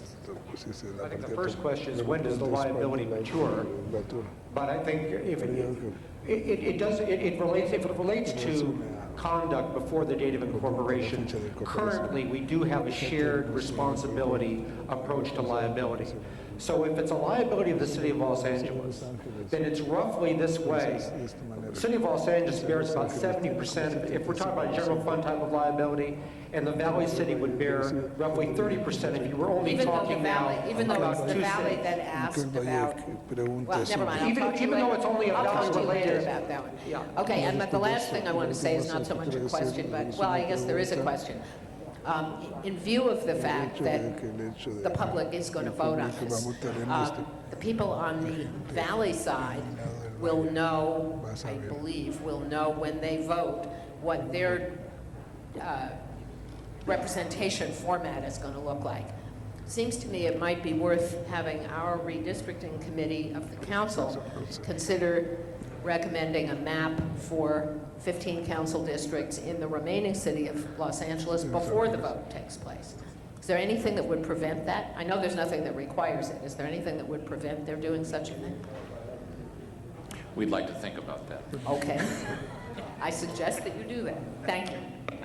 Mr. Labange. Thank you, Mr. President. To our administrators here and our heads, is there any city in America that has had this type of question asked? Not to my knowledge. I'll pass you on just a fragment of information for what it's worth. I think Staten Island in New York City, there was some discussion of a separation of Staten Island from New York City. I don't believe it ever occurred, of course, but this happened a few years ago, but that's what little I know. So that's a fragment. The only time I became familiar with this is Kath Tizard, who was the mayor of Auckland, New Zealand, one of our sister cities. They had an amalgamation of all the little towns around Auckland, New Zealand to make more efficiencies. Instead of having multiple chiefs in various departments, they put it into one to serve the people. That was one topic, but I've never seen anything like this. Well, actually, in the history of California, the Coronado seceded from the city of San Diego at the turn of the century, and as a result, the legislation that we now are working under was begun, and that's the annexations and the et cetera. But it was the only one in which, and also in the, I think in the 40s, Monrovia and Monterey Park split. But Not Monrovia, Monterey Park. Montebello. I will want to mention too, and when Councilmember Reyes was speaking so eloquently earlier on this, when you look at this city and look how it was developed, the trades came from the east. That's why you have a Monrovia, and you have a Laverne, and you have a Pasadena, and you have a Arcadia. They had stops. There was no trade to the San Fernando Valley. There was only a trade from the east. So this land out there that the city acquired, because our forefathers wanted to make a great region to accept everybody, was a place that we helped build. Our forefathers, the men and women who sat in these chairs in years past. And I also wanted to say it's important to look at that history and understand the history and understand how we are, and if this comes to be, what will take place. I do know this, God willing, the sun will shine on the 6th of November. I just hope it shines on all of Los Angeles as we know it today. But the sun will shine, there will be challenges every day for us. I do want to mention too, I went shopping this morning. I do shopping for my family early, and I'm at the Ralph's in Silver Lake. And I look at the news rack. I'll take your list, Janice. Ralph's got good prices. Maxim Magazine is a magazine like Cosmopolitan. It's celebrating their 5th anniversary. And it states right here, Maxim declares Los Angeles the greatest city on earth. So that is a nice thing to see, that other people see. Our city had that great opportunity for everybody to live here, to play here, to work here, but we have to work harder for all people of this city in every which way. And we have to ask the tough questions, because we can't wake up on the 6th of November and say, well, what about this, what about that? We must get all these questions out and stand up for the great city of Los Angeles. Thank you, Mr. President. Thank you, Mr. Labange. Mr. Weiss. Alex, that's my better judgment. I'm just moved to say that you know, I'm very moved, as I always am, by Mr. Labange's remarks about the city of Los Angeles, and Ms. Galanter's questions were very thought-provoking questions, and I think we all have to ask ourselves, are these the sort of issues that you would expect to arise in Camelot?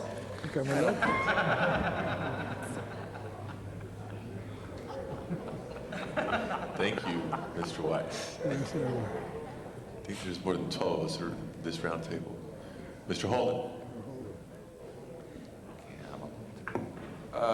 To the staff, question. If a new city is establishing a ballot, they secede, have they decided how many council members they're going to have, or do you know that yet? I think they're going to have 15. They're going to have 15. Will they set the pay the same as what the benefits? Have they set that yet? That will be set by ordinance. By ordinance, once they establish a city. That's right. With no anticipation be the same as what we're receiving. I would say to you that, next question, in order for the secession to be validated, what's the required number of votes for the part of the city that's seceding, and what's the required number of votes for the part that remains? Actually, that's not the way the vote will be. 50%, it is a 50% vote in both the Valley or the Harbor or Hollywood, and a 50% vote in the city as a whole, including the Harbor, the Valley. Must be 50% plus one. Right, but my point is I understand your point. Well, then I don't. They include the San Pedro, includes Hollywood and the Valley, which is San Pedro, which is the entire city. The entire city as it is today. As it is today. You did understand my point. I told you that. I know. Now you know I told you that. I appreciate that. All right, fine. So, in any case, I think that's going to be the direction which we'll be going in anyway. But I just want those people who are going to be left, who are the council members, who not represent that area. I'm sorry, Wendy. You can move to LA, we'll vote for you. And you're the only one who we're going to vote for like that. Create a spot for you. But the others got to go. And we'll help them along the way. And I think it'll be just fine. We'll see, Mr. Holden. Yeah, well, I think that it's a strong movement in that direction right now. With what's happening in this city today, as of today, if the vote were held in some inner city area, be assured they will vote to let them go. And I'm leaning that very strongly. Ms. Sikowski. Thank you, Mr. President. I think this has been a healthy discussion by the council, and I think we're going to hear more of these as the days move ahead. And a lot of the issues, and I think particularly some of the issues that Mr. Reyes raised and Mr. Labange are important issues. They may not be part of this document. This document and the other ones on item 20 and 21 are technical documents, and partly they are raising questions that need to be and should be asked by all residents of the city and all residents of a purported or future city. Because we are, as LAFCO is putting something forward, going to be tied together. We're going to be tied together contractually. We are tied together by way of liabilities. We are tied together, at least for some time in the immediate future, of having essentially the old city or the existing city of Los Angeles provide services to a new city until that new city is able to be up and running. We are going to have to go through lots of other upheavals in both the new city and our old major city if that vote comes to pass. But those issues need to be addressed, and those issues are what are in, at least the questions asking that those issues be addressed and clarified are part of this report and part of the other reports. The other items are and may be an appropriate item to discuss in terms of a campaign, in terms of the questions of should this happen.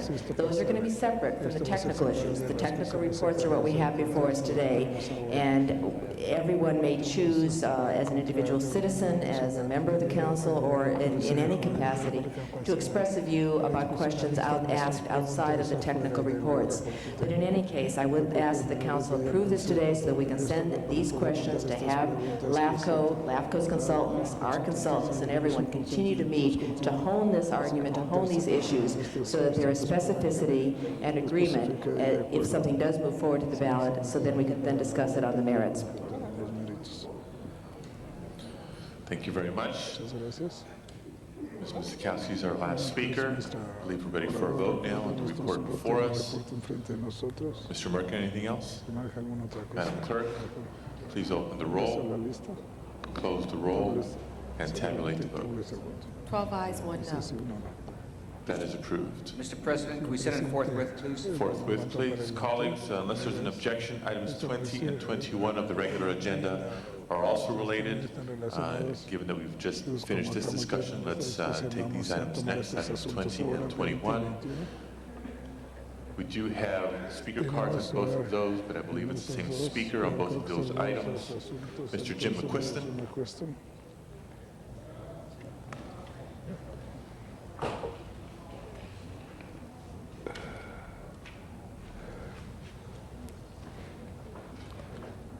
Good afternoon again. I think it's afternoon almost. Jim McQuiston, East Hollywood Community Association.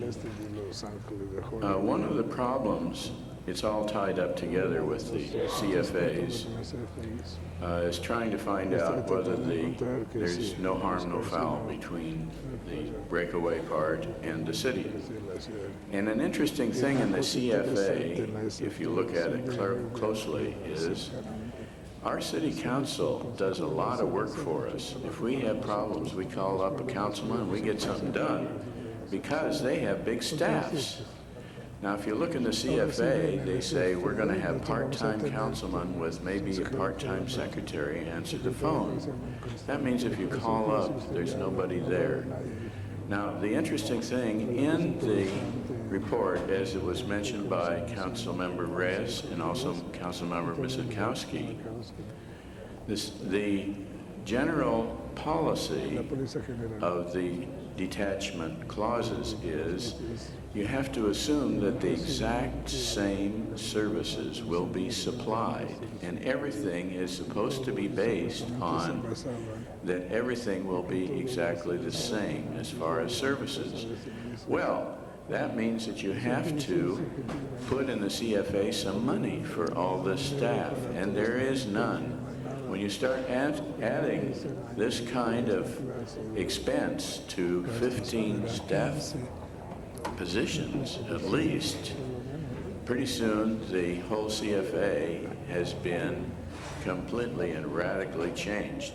The other thing is that you're supposed to supply the same services, and every one of the secessionists has said, we are not going to supply the same services.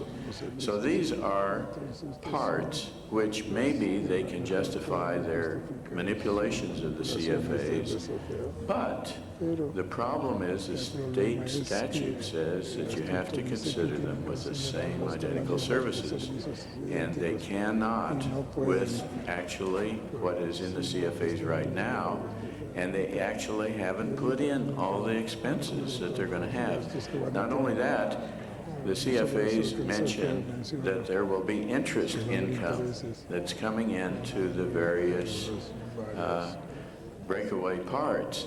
Interest income when they have deficits. Now, I don't know how you get interest on money you don't have, but I think maybe we better find out for the city. Maybe we can get something going there. So there are some definite problems with these CFAs and with the terms and conditions.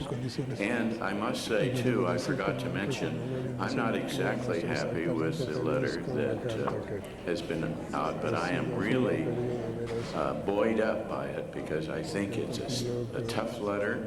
I think it's very, very reasonable, and it's more in concert with the state law than what has been proposed so far. Thank you. Thank you very much. This closes public comment on items 20 and 21. Members wishing to be heard, Ms. Misikowski. Just to let the council know what these were, the last item was a report on the terms and conditions. What this is a report from those same entities, our city entities, on something called the CFA, which is the Comprehensive Fiscal Analysis. And LAFCO has gone through the process of doing a draft, and we commented on it. They did a final, and we commented on it. They then did a supplement because there were issues in our comments that they had to address, and recognitions, even as much as there has been looking at these issues, that some revenue that they had received could be accounted for, cannot be accounted for. This is the documentary transfer task. There are other issues that we still believe that are not being addressed on revenue neutrality. That is, that a requirement under state law is that the remainder city must be remaining revenue neutral, that it cannot be harmed by any entity breaking away. We are raising further questions about that, looking to substantiate it, and it's that type of thing that is in item 20. So we would, again, this is not yet final, it's just giving more information to LAFCO to have their analysis of it. We hope to get closer in line with what we believe is the case. Item 21 is with the item on Hollywood, which is where CFA came in later than the harbor and the valley, that we asked the state controller to do the same analysis for the Hollywood CFA as was done and recently reported on in the valley and the harbor. So I ask for an aye vote on both of these items. Again, it's just definitively asking questions, asking LAFCO to continue to have its consultants analyze this and providing more data and background to support our concerns and our questions on the merits. Mr. Garcetti. Thank you, Mr. President. Colleagues, the second item here, item number 21, I think is critical for anybody on any side of the issue in Hollywood to be able to have the sort of clear information that the Controller's Office gave us in the two other areas. I think it's imperative that we have it, too, in the Hollywood area. We have our work cut out there, too, even though sometimes this is overlooked and is the third secession area.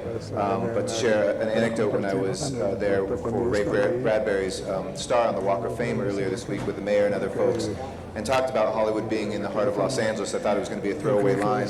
And the tourists and the locals that were all there, it was probably one of the biggest applause lines. And I think there's an intense desire within Hollywood to stay within Los Angeles, but we have to make that case, and we have to have the clear information out there so that people know what $10 million cuts a year are going to look like for 3 years, the first 3 years. We have to make the case that there's 800 officers that came out for the Academy Awards, and that Hollywood may not have the internal capacity to do that, or if it did, it would have to pay a lot more in order to keep things like the Oscars in Hollywood.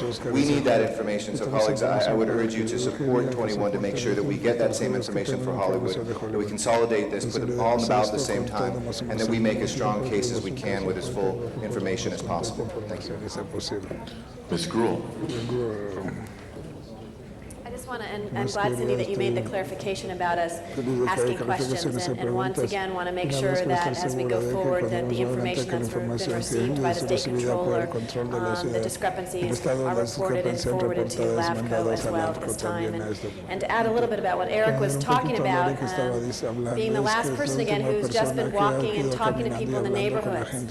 And when I went in the beginning of this campaign in the primary, the first words out of people's mouths were not secession. The issue was streets and police, public safety, fire, all those issues that they just want the services to be delivered in an efficient and timely manner and have access to services. But I have to tell you, in the second round, after the primary and the general, secession was one of the first things that people were talking about. And they were talking about it because they're concerned about being educated in a way in which they can learn about what the benefits, the pros and cons are about separating, and that we need to be very careful as a body to ensure that the information we provide is one that is objective and one that we are trying to make people understand their choice and to allow them to have this on the ballot in November. So as I move forward and talk about this issue from now until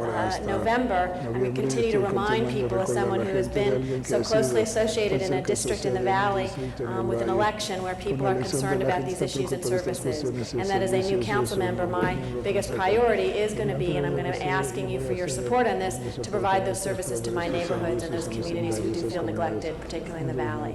So I just appreciate the clarification that we are talking about commenting, not official city position, but asking some questions. Thank you, Ms. Gruhl. Anybody else? Mr. Labange. President, members of council, on these reports that the state controller did, we're going to who's reviewing these? What other committees of council will be reviewing these? There's the ad hoc committee on secession. Ad hoc committee on secession, so they're going to be reviewing these. They're going to look for detail, because I want to share them with others. And I also wanted to say, too, unfortunately, there was a fire the other night in Beverly Hills, and half of the Los Angeles Hollywood Fire Department, the Los Angeles City Fire Department, went to Beverly Hills to help. And then the South Los Angeles Fire Department of the Los Angeles City Fire Department went into the Beverly Hills fire stations to staff them and help them in their city in working it out, which is very important to have. But our city and Hollywood and all these areas are extremely important. The services that they provide and making sure that we are, but I know Councilman Garcetti, you spoke about the Walk of Fame and Johnny Grant's concern, talking with the Board of Public Works about fixing the Walk of Fame and making sure these things are cared for. But every sidewalk is cared for in the city. We got to do that. Thank you. You have a question? Now, I just, from a staff perspective, the issue that we're trying to do is to point out there is under the laws of LAFCO, there is a process to go through relative to determine fiscal viability and what would be the nature of the secession. What we have attempted to do is to provide information relative to the cost to both the remaining city and any future city. And it is a little disheartening to read in the press that when there is a desire to put something on the ballot, that everybody up to this point has said it's not viable fiscally. What are people going to vote on if they have a non-viable city? So they vote. We need to be sure that not only from all people involved in this process, that when this is over and done with and the people do vote for this, that there are two governments that can actually operate and provide those services. And just because people indicate that there are problems with it does not mean that they're not trying to, number one, be factual, or two, give the people the right to vote on something. But this is a very serious business. This will be, in the case of the Valley, a city the size of San Diego, and in our case, the size of Detroit or Philadelphia, the remaining city. This is very serious business, and the people need to have the right information before them to make that decision. Mr. Holden. President, members, I want to commend Tom LaBonge. He knows the history of Los Angeles, and I think we all agree that he loves Los Angeles as it is, and if you should separate, you're going to love it also. I know that, because you're not going to change overnight. But you know, you have the city of Linwood, you have the city of Inglewood, Santa Monica, San Pedro. The fact of the matter is that they're all smaller than the Valley or what would be remaining in the city of Los Angeles. They're surviving. They're doing all right. Even Compton. You know, they're having trouble electing the mayor, but they're surviving. It doesn't have to be 2 million people, 3 million people. Maybe in some cities, 150,000. City of Pasadena. They're surviving. I don't understand the story where you're saying that San Fernando Valley can't survive on its own. If they don't have much, that's what they want, so they don't have much. They don't have the base to support that area, the seating area, so fine, they don't. If they want to go, we're going to let them go. We're going to organize to work with them. I know when Mr. Zine came up, he was complaining about the streets and the roads in the valley and the fact that we had not been attentive to. But if they succeed and they're on their own, they'll take care of it. And I think that's the direction which we all are going. Maybe not all of you, but the ones who count when you start counting the votes. And Mrs. LaVange, I know how you feel about this. And I know that you love this city. If they were all like you would have no problem out of me. But they're not. So bye. Mr. LaVange. Mr. President. Mr. Holden, look at that great flag of the United States of America. Those stars and stripes represent the founding union of this great country, and those 50 stars of every state. Look at that great seal of Los Angeles. Because of us and the people who were here before us, this city has helped all of other cities in the area. We've helped other cities grow and work. And I bet you if you were a doctor of government and went into the other cities, whatever the city may be, Glendale, Long Beach, Linwood, Santa Clarita, you would find other problems similar to us but at a different scale. But you wouldn't find the influence and power, the ability to help people that Los Angeles has because of what people did before us, State Hold, including John Farrar and Tom Tom Bradley, and all the other people, and Kenny Hahn, who sat here, and Ed Roybal, and all the other, Roz Wyman, who helped build this city. I just wanted to say, always look at that great flag. I thought about our flag today in this great country, because I don't think of any country in the world has a more recognized flag that's so important. It brings people together. United States. That's why I'm for a united Los Angeles. Thank you. And Mr. Deaton. Just like to point out, Mr. Labange, in my office there is a picture of an old car, and in the caption underneath the picture is the Metropolitan Water District Survey Team for the Colorado Aqueduct, and on that car is a city seal, the City of Los Angeles seal. 80% of that aqueduct was paid for by the citizens of Los Angeles, and it provides water for every city in Southern California, from San Diego to Santa Clarita. Thank you, Mr. Deaton. Other members wishing to be recognized? Seeing none, Madam Clerk, please open the roll on both items 20 and 21. Close the roll. Tabulate the vote. 12 ayes, 1 no. Those are approved. Forthwith, please. Before taking the next item, Madam Clerk, I do believe there's a special 2 that has been circulated. Mr. Garcetti has expressed concern about what happened yesterday. Madam City Attorney, on the findings. Thank you, Mr. Chair. On March 20th, this council adopted an ordinance to prohibit landlords from changing the terms of existing tenancy that results in termination of Section 8 rental assistance payments. This ordinance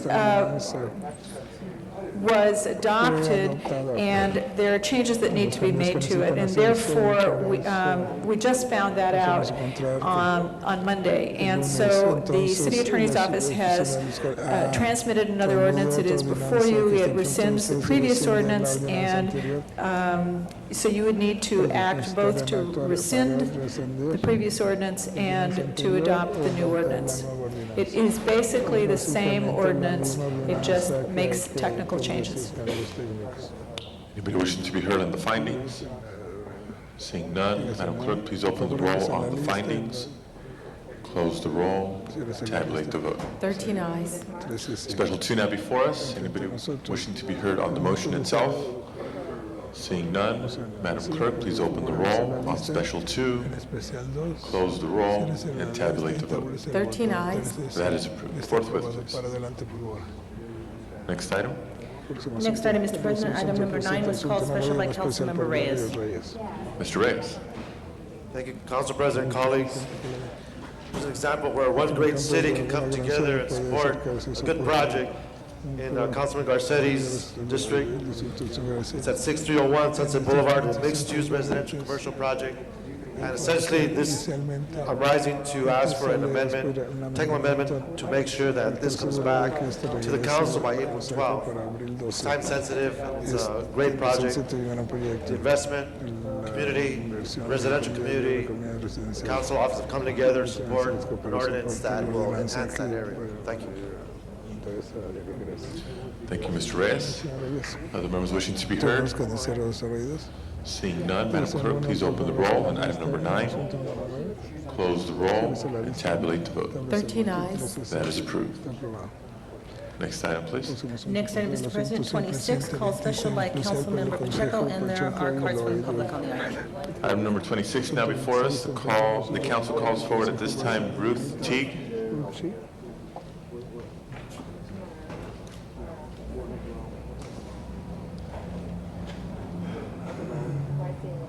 Is Ruth still here?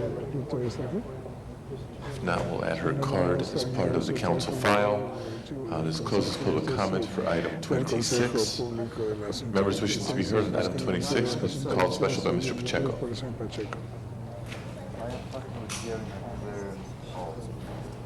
Mr. President, colleagues, what we have before us is a Rule 54 motion, which is a very rare motion invoked by our colleagues, but basically it asks that we remove an item from committee and bring it straight to the council floor. It is an option that we have, and because it's been in committee for more than 2 weeks, the standard vote of 8 is required to bring it to the council floor. I just simply would advocate that we not bring it to the council floor. We were in the middle of a discussion. This is a an item that we had at our last Budget and Finance Committee meeting dealing with the waiver of building and safety fees involving nonprofit projects, and we were doing some homework with building and safety, and we hadn't completed our work, and I would just simply suggest that it's better form to let the committee work through its process and make a recommendation to the full council. And so at this point, I would just simply request that we not vote in favor of item 26 and let the committee do its work before it comes to the council. And this is more of a procedural objection than anything, because on the merits, we could have a whole other debate. But in terms of actually allowing the committee to finish its work, I would simply ask that we do that, give the committee an opportunity to digest this and bring it forward with a comprehensive report. So I'm suggesting a no vote. We see no reason why we wouldn't have it on next week's agenda, consistent with council, because it's the great opportunity to attend the swearing-in ceremony of our new colleague, Wendy Brewer. So it would come up in next week's agenda. We did get some initial reports back from Building and Safety, but those have not been distributed to the committee for review. Ms. Perry. Thank you very much, Mr. President. When I was a staff person to the previous council member, this project had already been pending for many years. I think all told, this project has been pending for now. It is 10 years, and it's an extraordinary cultural symbol and will bring a great deal of enhancement to the community and will most likely become a tourist attraction as well. It's the childhood home of Ralph Bunche, and Ralph Bunche, as you know, was a Nobel Prize winner and the only African-American Nobel Prize winner, I believe, to date. This is a historic preservation project that will bring new life to the Central Avenue corridor, and that's why it's so critical. It will also serve as a community cultural and an educational center. The CRA has been a partner in this project and is asking, along with the Dunbar Economic Development Corporation, that the building and safety fees be waived. The sum total of the waiver we're talking about here is $5,000. It's $5,000 that might be able to be used best elsewhere. Thank you. Mr. Pacheco is correct. It wasn't his committee at that time when it was heard. It was not made clear that it would get out within any particular time frame. And I appreciate and respect him for the fact that he is trying to set up a policy on fee waivers. But the benefit to the community and ultimately to our entire city for waiving this $5,000 request for a fee waiver will surely outweigh any policy that is in the offing or is yet to be formulated. And for those of you who don't know, Ralph Bunche won the Nobel Prize in 1950 for brokering a truce between Arabs and Jews in the Middle East after the chief mediator in that process was assassinated. And what more timely way to recognize his contributions to our country and to world peace. So I would ask you for an aye vote. Thank you very much. And Ruth Teague is back now. Okay, then before proceeding with further council discussion, Ruth Teague, now that you've rejoined us, I'll call you forward at this time on item 26. Hello, my name is Ruth Teague. I'm with the Dunbar Economic Development Corporation, the nonprofit that's sponsoring this project in partnership with the CRA and the council. District office, I apologize for being absent when you called me. I've not been feeling well. At any rate, as the councilwoman stated, this is a project that's been in the works for 10 years. Not a week goes by that I go to work and someone in the community doesn't ask me, when is the Bunche home going to be completed? Dunbar's work over the last 15 years has been toward creating the Central Avenue historic corridor and the surrounding neighborhood as a cultural tourism destination point. Acquiring all the historic properties that the organization can, rehabilitating them and redeveloping them for public benefit. The longer we wait in making this project happen, as you know, the higher the construction costs go up. And so I would ask that this $5,000 permit fee waiver be granted so that we don't have to go back to the drawing board, add more time to the project, and jeopardize its completion. As it stands, if you approve this, we will be done by December of this year. Thank you. Thank you. This closes public comment on item number 26. Chair recognizes Mr. Holden. Mr. President, members, this request should not be viewed as a shootout between the applicant, proposer of the motion, and the chair of the committee. This is something I know. This is something that Dr. Ralph Bonchi, I mean, we all know this is a historical monument. I think we can have the meeting of the minds here. We're not talking about a DreamWorks project where hundreds of thousands of dollars, if not millions in credit was granted. We're talking about $5,000. We know that every month that you wait in terms of completing construction, the cost goes up. I would suggest that maybe we can hold this on the table until today or maybe later on or Friday. And so give Ms. Perry and Mr. Pacheco an opportunity to talk about what can happen in the committee, such as capping the amount of money that they would grant for such a project for a nonprofit. It's a reasonable approach to solving this kind of a problem. We're not talking about a lot of money. We're not talking about 5,000. We're not talking about big development, because we've already supported the big development. All they do is wave their hand and you get 8, 9, 10, 12 votes instantaneously. Ms. Perry, could you wait until Friday on this issue? And maybe you and Mr. Pacheco have an opportunity to talk about it? Willing to consider that if you can give me a date certain by. No, just Friday. If you can wait till Friday, you guys talk about it and maybe you can get concurrence on this. Well, I think he already has a proposal that I already told him I'm willing to support. Oh, okay. So I think maybe he'll share it with us in just a moment. All right, you want to vote on it today, Mr. Pacheco? Because you asked for no vote, and if you guys got it resolved, then make it easier on everybody. Mr. President, colleagues, what I shared with Ms. Perry was that there are two different issues here. One is the procedural question of where we're going to set policy, which I prefer committee, and then second is the actual policy. And I suggested that I may have a solution on the policy issue.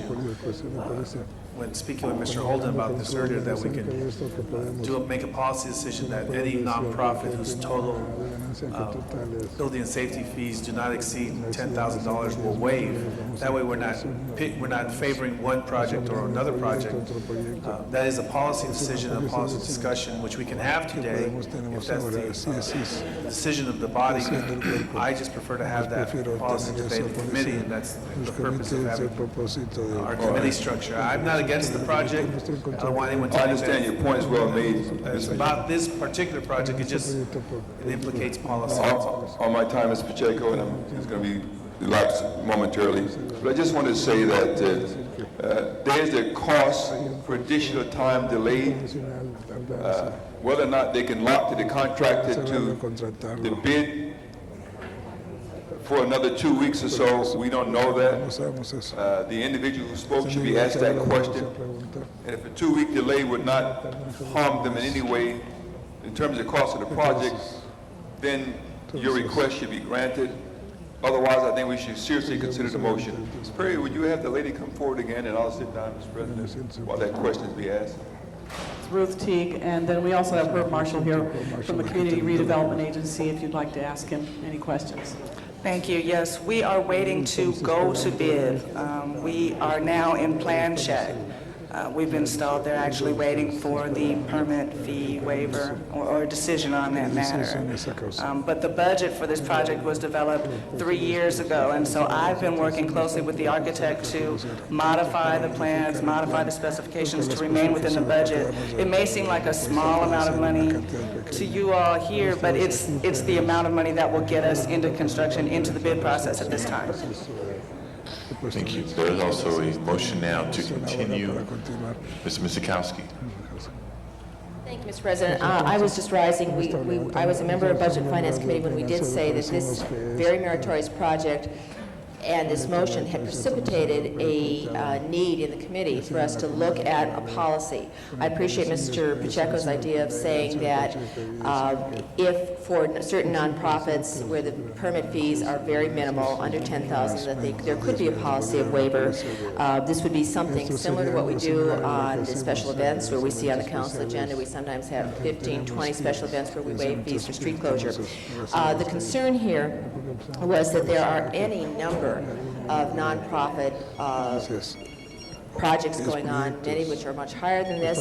Some of them we have even in our public projects, all the public projects that are done through CDD funds, through Prop Q funds, through Prop F funds, all of those factor into the budget, the permit fees, because in fact it is a requirement that building and safety has to check these and there has to be payment for those, etc. So we do need a policy, and we need a policy because otherwise this opens the floodgate to waiver motions of this nature of any extent. And I would recommend, as Mr. Pacheco had said, we send this to committee, we have it on committee next week. Perhaps we do the interim policy that would say that on minimal, below a certain amount, nonprofits, that those could be waived with, if not automatically, by way of a motion to be brought in. But I think we really need a policy on this, and I'm concerned that we do this one and then open the floodgates to a whole lot of others, all of which are meritorious, but which then create a budget imbalance in the city if we are waiving fees and at the same time requiring the general fund to subsidize all of these. That there could be a significant impact on the budget. We need to know about it up front. Probably not on the low-level, minimal cost permit fees, but we need to know what that is before we move forward. So I would suggest that we send this back to, well, it's actually not take it out of committee, leave it in committee, let the committee hear it next week and bring this forward in a manner that sets this case and the policies for the future ones within a week of the committee action. We could actually schedule it for a week from Friday, so committee can meet next Wednesday. We could have it in council a week from Friday. Ms. Hahn. Thank you, Mr. President. Colleagues, I agree. We've been talking about this for a long time in terms of creating a policy within city government on the waiving of fees. But I feel today, and I realize that there are a lot of good projects, and you're right, if we do this, we may open up the floodgates. But I always hated that excuse when I was in school, and they said, well, if we let you go get a drink of water, we'll have to let the whole class go get a drink of water. And I never felt that was fair because I was the one that was asking, and I didn't see everybody else lining up asking for the water. And you've come here today, and this is clearly a project that means a lot to my colleague Jan Perry. And I think ultimately our policy is going to include this kind of project to waive fees for. So my recommendation is today that we withdraw it from committee, we bring it to the council, and I'm in favor of waiving these $5,000 fees right here today. This is an example, in my opinion, of good government. We have people watching us who feel like we can never make decisions and everything goes to committee and the wheels of government grind slowly. This is a great project. I think we ought to waive these fees today, while not in any way compromising our ability to move forward and create a policy once and for all on how we do that. We've waived fees before, we're going to waive fees in the future. This seems to be one of those that will probably come in no matter what policy we decide on. I'm for doing this today, and I don't know how the rest of you feel. Ms. Perry. Thank you very much, Mr. President. As I stated earlier, I agree with the proposal that Mr. Pacheco will make in his committee to put a cap on fee waivers for nonprofits. I think he's right. I think he's correct, and we need to quantify that. And I appreciate your comments, Ms. Hahn. And to remind everyone, this is a nonprofit. This project has been pending for almost 10 years. It has tremendous community benefit, tremendous cultural implications, and will become a center for gathering and learning and social and economic development for South Los Angeles, and ultimately, I hope, for the entire city. So I ask you for an aye vote. If it creates more of a cushion for comfort, I am willing to put a placeholder of the $5,000 on GCP money if, in the event we need to put a placeholder on that money, to give it to the department with a minimum of administrative and bureaucratic red tape, which is why I don't want to do that, because it takes too long. Yes, let's go for the vote. Thanks. Mr. Pacheco. I just wanted to clarify one thing, Mr. President, for our colleague, Ms. Han. Unlike grammar school or any other area where someone has that sort of discretionary authority, you know, when we're looking at special event fee waivers, and we're starting to develop a policy, the city attorney's office and the legal opinions are that if you start singling one out in favor and singling one out against, you really run into equal protection problem. We are a legal body, we're a municipal corporation, we have legal issues with all of our decisions, and so once we open the gate, it's not like we can simply close it. So I just prefer that we discuss this in committee and not run into any problems. That's why we're doing the special events policy very deliberately, because we do have legal problems and legal issues. I just wanted to say that this isn't the same situation where some teacher is using their all-powerful discretionary force against a small child. So I just want to make that clarification. Thank you very much. I would still suggest a no vote. Anybody else wishing to be recognized?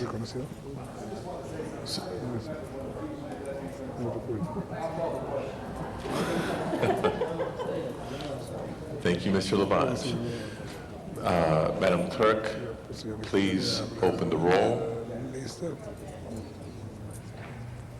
And this is on the motion to withdraw. Motion to withdraw.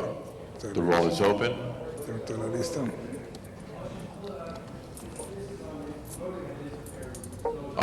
We have to withdraw the motion from committee first. This is a motion to withdraw the matter from the committee. Is everybody clear on this? Motion to withdraw from committee. The roll is open. Madam Clerk, please close the roll and tabulate the vote. 7 ayes, 6 noes. That does not pass.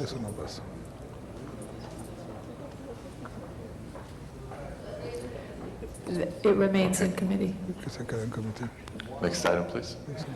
Mr. President, item not on the agenda on the desk is Special 3. It's a motion presented by Councilmember Zine and seconded by the Council President Padilla, and the City Attorney makes one need to make findings. Madam City Attorney. Thank you, Mr. President. I believe Mr. Zine is going to make the findings on this particular item. Thank you. Mr. President and colleagues, the urgency of this motion generates from the West San Fernando Valley, West Valley Station. A number of years ago, they had a project called jail consolidation, and they were going to consolidate and close jails around the city, and part of that project has been completed. Now in the West San Fernando Valley and the West Valley Station, they have a jail, and the department stated they need to close the jail because they don't have sufficient detention officers. In the Personnel Committee, we heard that there are sufficient detention officers certified on the list to be appointed, but the police department background investigators weren't completing those in a timely manner, and hopefully that'll be resolved. We have scheduled a community meeting for this evening to discuss the West Valley jail situation, and I learned today that the decision has been made by the Los Angeles Police Department to close that facility Friday morning. And I think it's absurd that they're going to close the facility without getting public input after we convince the people in the valley to vote for Prop Q, which is going to give a new West Valley Police Station. And since they're going to get a new West Valley Police Station, the decision can be made whether they want to include a jail in that facility. But to close the jail at this time, prior to the public input, and after the people of the valley voted for a new station with the intention of paying the $600 million in additional taxes to build the facilities, with the idea that they would have a facility to house the prisoners and maintain that community in a safe manner. Annually, there's approximately 3,000 individuals booked at the West Valley Jail, and a survey with the uniformed officers and detectives have shown that it'll be a great inconvenience to close the jail since they don't have sufficient officers in the field at this time due to the 2,000 lack of personnel in the field for LAPD, that officers are now going to have to go to Van Nuys and Devonshire Jail to book bodies which will deplete the patrol force in West Valley Division. Additionally, detectives who interview the felony suspects will then have to travel to Devonshire or Van Nuys to interview those suspects. And all I'm asking for is the police department to hold on this closure until we can get the community input, until we can make a reasonable conclusion, and not rush to have this jail closed. Clearly, their statement they don't have detention officers is inaccurate, because at the Personnel Committee, which we heard for a long period of time, they have detention officers certified, and the problem is the backlog with the background with the police department. So I would ask that we hold the jail closure. We have the meeting tonight that's been publicized. We hear from the community, and since we're getting a new West Valley Police Station with the Prop Q funds, we decide if, in fact, we want a jail included in that new facility, but don't rush to judgment now and impact this community, which is already on the verge of secession, which already wants to leave the city of Los Angeles. Councilmember Hoden's now joining the secession movement. I don't want to feed into that. And what I want to do is give this community the services they need. They're supposed to have 10 cars in the West Valley Division per watch, and they're fortunate if they have 6 or 7 cars per watch because of the lack of personnel. And as far as the personnel numbers for West Valley Division, in 1997, there were 346 uniformed officers and detectives assigned. There are currently, from the department statistics, 321. So there is a definite reduction in personnel. But I would ask that you join me in ordering the department not to close this. Let's have this hearing tonight. Let's hear from the department, and the fact that the department will have representatives there to hear from the community. And this is something that we need to do for the community, and we don't need to feed in to the attitude that we don't care about the San Fernando Valley. We don't care about police service in the San Fernando Valley. So I would ask that you join me in that mission and that gesture of keeping that open until we gather the proper and the appropriate facts. And what happened 5 years ago with jail consolidation has nothing to do with where we are today. Prop Q, $600 million for facilities is now. This wasn't 5 years ago when the voters of the city voted down bond measures for police facilities. We're talking now. We're not talking 5 years ago. Thank you. Ms. Sikowski. Thank you, Mr. President. Members, as was indicated, 5 years ago, there was a plan to create a jail consolidation. We have built new police stations. Many of us were at the Prop Q celebration at North Hollywood, which is a new station, and it does not have a jail. There is a new manner, a new program, a new recommendation in the police department. The reason it had been taken some time from the 5 years ago program was to figure out which jails. At one point, Devonshire was supposed to be the closed jail as opposed to West Valley, but when we looked at it, Devonshire booked maybe 5 times as many inmates as West Valley.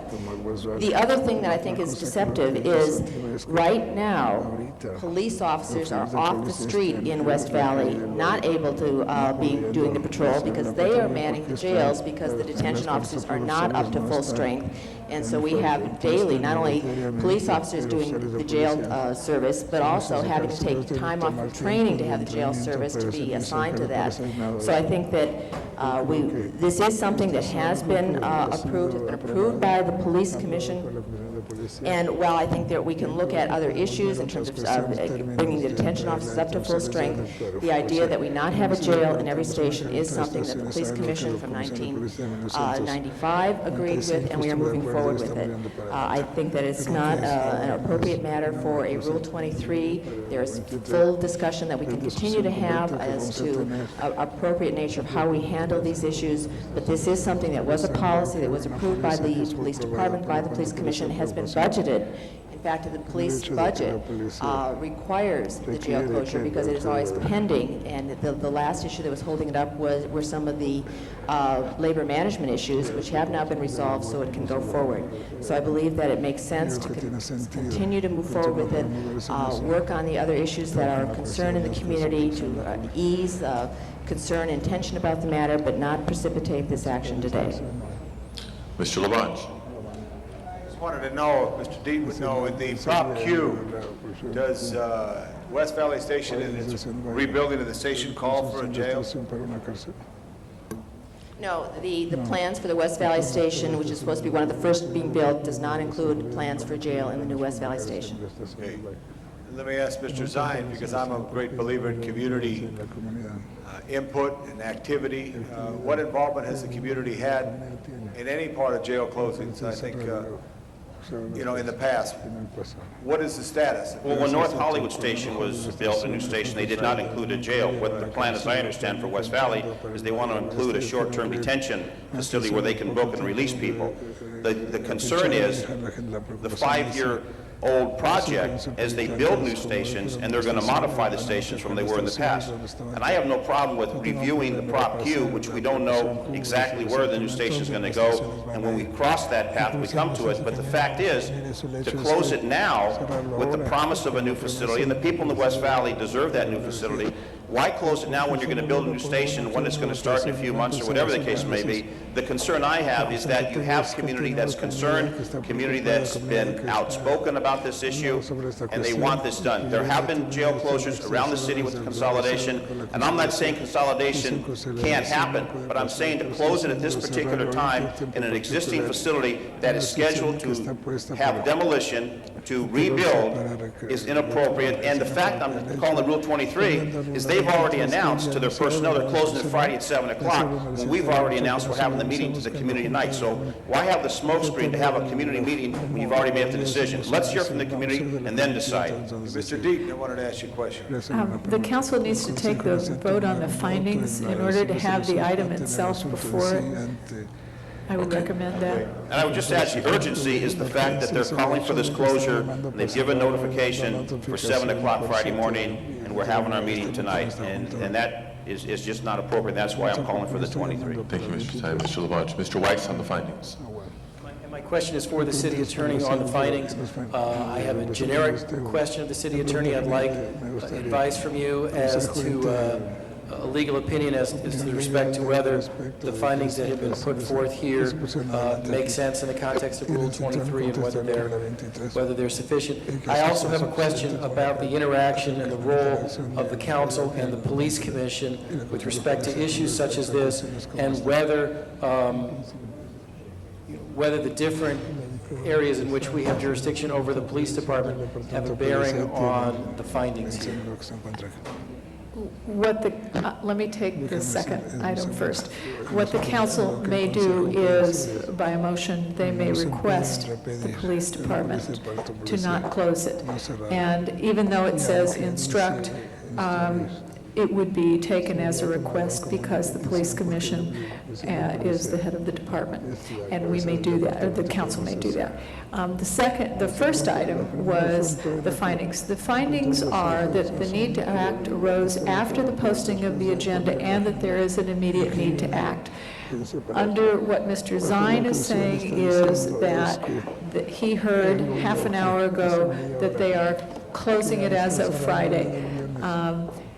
And so if the council decides that's enough, that would be that the need to act arose after the posting of the agenda, which was on Friday. Then there's the second part of it, which is there's an immediate need to act. And what I gather from what Mr. Zine is saying is that he has a community meeting tonight that's already scheduled, and therefore he's asking that that they don't close it, and there's an immediate need to close it. Now, my understanding also is that they're not closing it till Friday. It's the council has to make those findings based on the facts before it. Ms. Hahn on the findings. She passes. Mr. Zine on the findings. I would just state that once we digest what we received tonight's meeting, which is Wednesday night, and we transmit something to the police department, by the time they receive it, it'll be past Friday. And the police commission that approved this was not this current police commission. This was approved with jail consolidation before the $600 million was passed for Prop Q. So we're talking old history versus new history as of today. Mr. Holden on the findings. What a difference a day made. We wanted some findings yesterday, and you want them today. Ms. Perry, take your seat. You just dinged you. So, Mr. Zine wants you to vote aye on the findings. Ms. Misikowski wants you to vote no. So, that's before us. Anybody else wishing to be heard? Seeing none, Madam Clerk, please open the roll on the findings. Close the roll. Tabulate the vote. 8 ayes, 4 noes. Findings are not made. President, Mr. Holden? prevailing side, I ask for reconsideration, so I can change my vote. Okay, let's open the roll on reconsideration. Close the roll.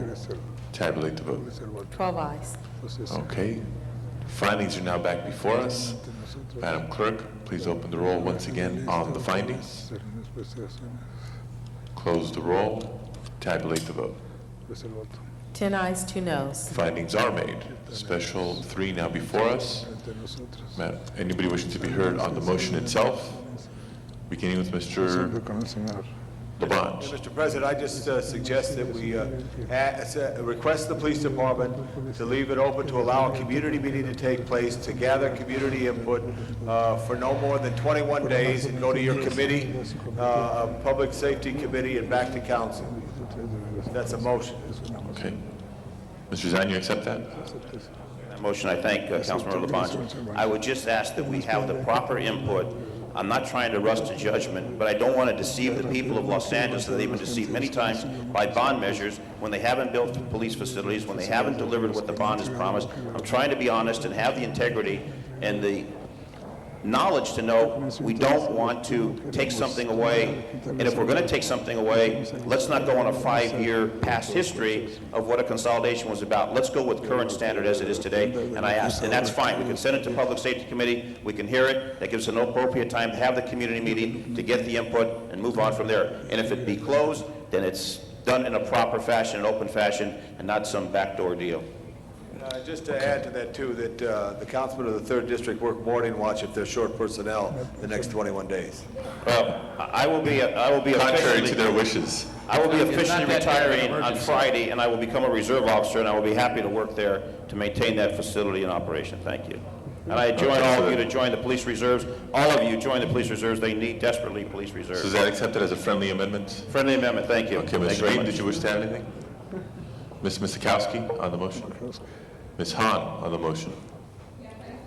Rise in support of my colleague on this issue. I had the very same issue happen to me at Southeast Division, and unbeknownst to us, our jail was also closed. In fact, when we got wind of it being closed, we had some concerns, some calls into our office, and surprisingly, the department moved up the closure date about 2 weeks and did it very quickly and very swiftly without any public input. And again, these are the kinds of things that I think we heard many times on the Charter Reform Commission, that our communities get upset when decisions are made and they find out after the fact without the opportunity for input.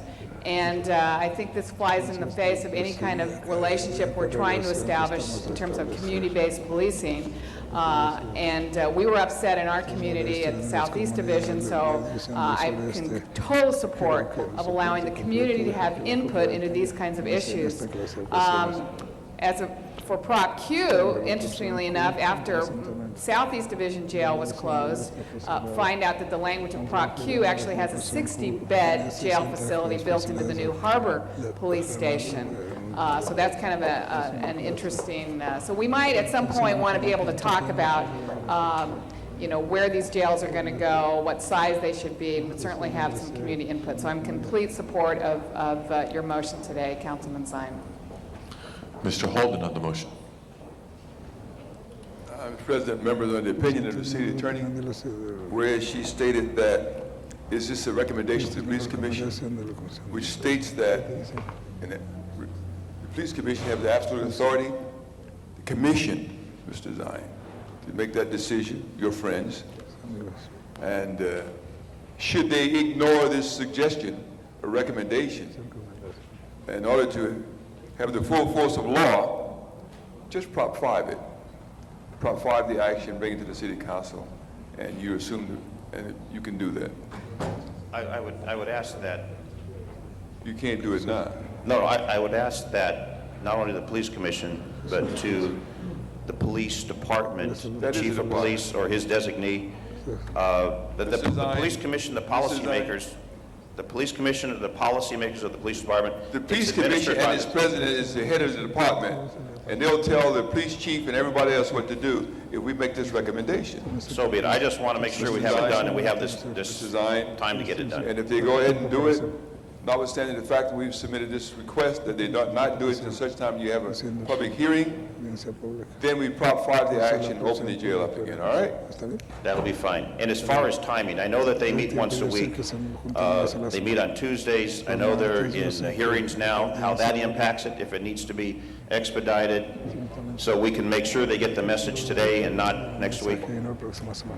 However that's done. You may ask that it be sent forthwith, which these motions usually are, if you get your votes. Okay, forthwith then. There you go. Ms. Miskowski. Just as a point of clarification, the city council did approve the jail closures.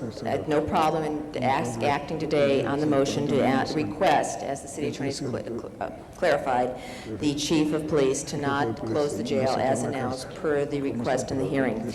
But I did want to correct Mr. Holden that the head of the police department is the chief of police. This is an operational matter, consistent with budget approval, consistent with other policy approvals that have already been put in place, and this is something that the chief of police has the discretion to choose or not choose. So we are requesting the chief of police per the amendment as requested by the city attorney, and to at least postpone it 2 weeks while we have this in committee, have the overall approval. Looking at Prop Q, we did approve projects. Each of those projects has a specific plan, inclusive or not inclusive of a jail. We built 77th, which is a regional jail. We're looking at Harbor as a new jail facility. There were some that had jails, some that don't have jails. All of this is part of a plan, part of a master plan that has been consistently approved, consistently reviewed, consistently budgeted, but in pursuant to community information, community understanding, sharing that as broadly as we can, this makes sense. But I did want to clarify that this is not a commission action, it's the department's action.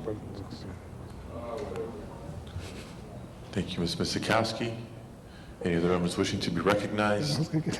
Seeing none, Madam Clerk, please open the roll on Special 3. Close the roll and tabulate the vote. 11 ayes, 1 no. That is approved. Forthwith, please. Next item?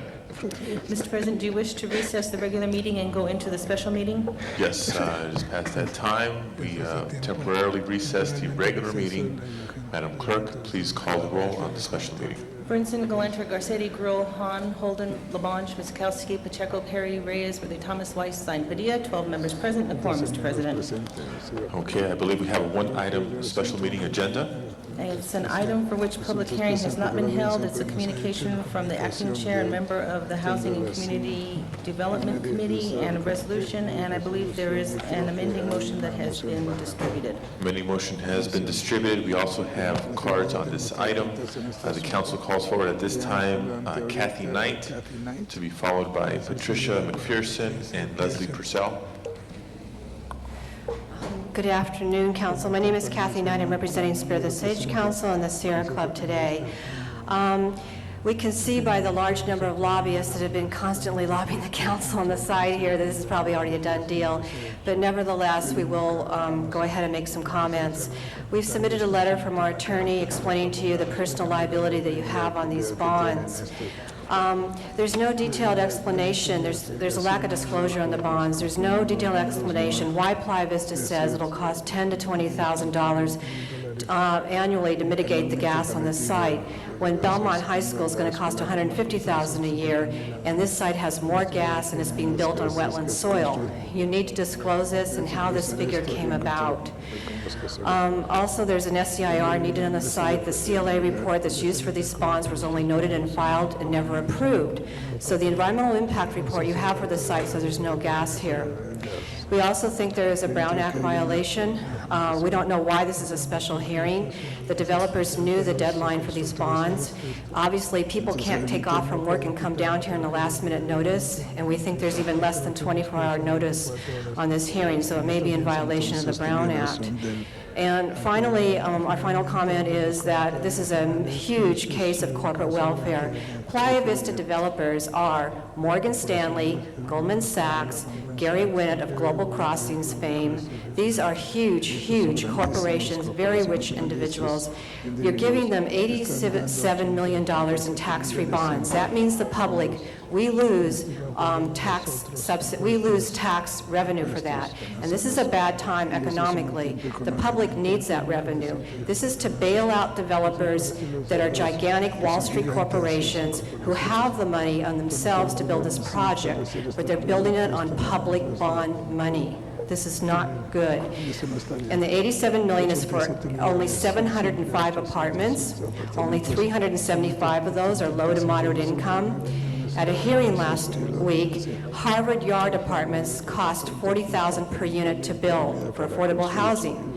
Playa Vista is costing well over $200,000 per unit to build. Something is wrong here. Thank you. Thank you very much. Ms. Patricia McPherson, to be followed by Leslie Purcell and Tina Choi. Patricia McPherson, Grassroots Coalition, and Aetna.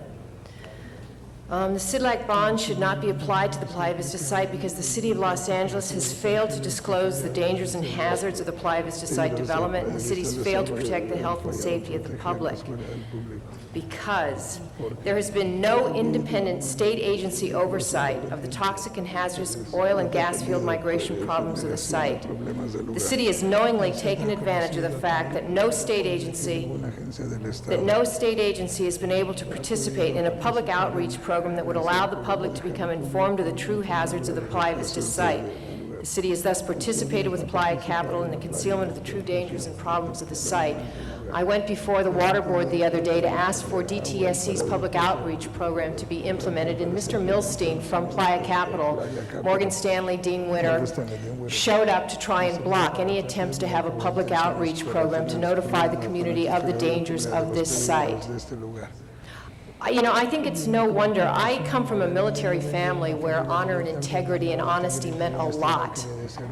And since I graduated from college and started coming here before this city council, especially regarding the Playa Vista site, I have learned that this council makes a mockery of all of those people that have been in the military, lived and died for the democracy of this country. Those flags up there have a bear on it that doesn't even exist in this state any longer because of how things have been handled in this state by our officials. The lack of disclosure regarding the Playa Vista site is egregious. This city also has not adhered to its own caveats regarding this site.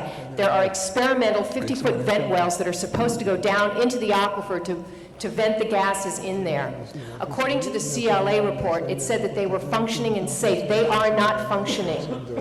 They are filling and clogging with silt. They are clogging with water. Of the ones that did operate for a while, 30 liters a minute of gases that the AQMD was not involved in because the city did not bring them in.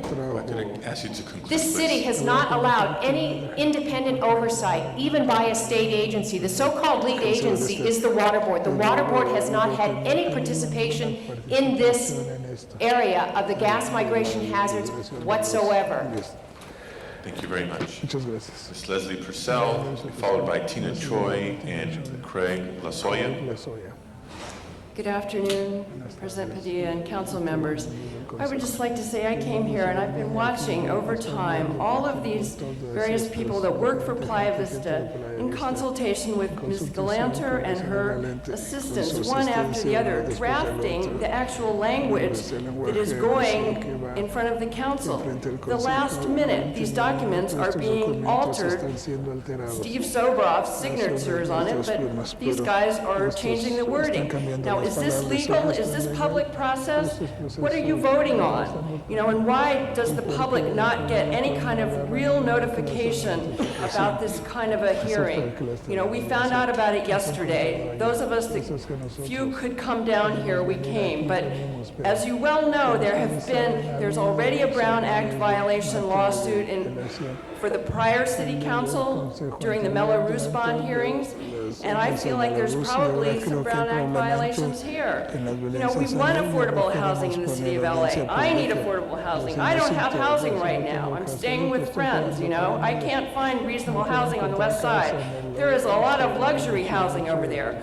These bonds are subsidizing not the affordable housing in Playa Vista, but the high-priced units. That's basically what they're using this money for. You know, they've long ago used what the $75 million that was prior given to them in tax-free bonds. They've already used that for the relatively small number of affordable units. So I wish that you guys would really, you know, look at this. Look who's making these decisions. Who's writing this, you know? We need to support like the Dome Village with Ted Hayes. He would like to, you know, we went to this press conference he had on Monday. It was great. A lot of city council people were there. Mayor Hahn was there. You know, we need to address these issues with nonprofits, with people that really have affordable housing as their bottom line and can do a lot more with this kind of money than these guys are. These guys have, you know, wasted. And, you know, Dome Village, Acorn, the Venice Community Housing, we're losing housing in Venice by the minute. If I can ask you to conclude, please. Thank you. Well, in conclusion, I would just like you all to really consider what you're voting on and who is behind this project. You know, Ms. Galanter does not represent the interests of people on the west side anymore, I believe. I want to state for the record, the previous speaker, we had her name, but the balance of the speaker card, including address, was incomplete. Our next speaker is Ms. Tina Choi, to be followed by I don't have an address. Craig Lasoya and Greta Freeman. Good morning, honorable council members, and thank you for the opportunity to speak before you today. My name is Tina Choi, and I'm Vice President of Public Affairs at Playa Vista. The issues of methane and remediation are not before you today for consideration, and in fact, it's been addressed in a comprehensive CLA report, which was presented to you in June of 2001 and unanimously approved. This report involved over a year of analysis by the CLA, numerous city departments, including building and safety, the fire department, state agencies, and independent experts. The report concludes that Playa Vista is safe for development. The issue today is for you to approve a measure that can help the city with the critical need for affordable housing. In September of last year, you already approved 10-0, the ability for the housing department to apply for state CIDLAC bonds for Fountain Park Apartments Phase 1 and 2. With your approval to apply, I'm happy to report that on December, Fountain Park Apartments Phase 1 and 2 was selected second out of 5 proposals on the state level, the only one in the city of Los Angeles to be selected. Today, we're at the last step of this process. For you to accept these state bonds, these bonds will only be used for Fountain Park Phases 1 and 2. This area does not include any areas west of Lincoln which are subject to the option agreement with the Trust for Public Land.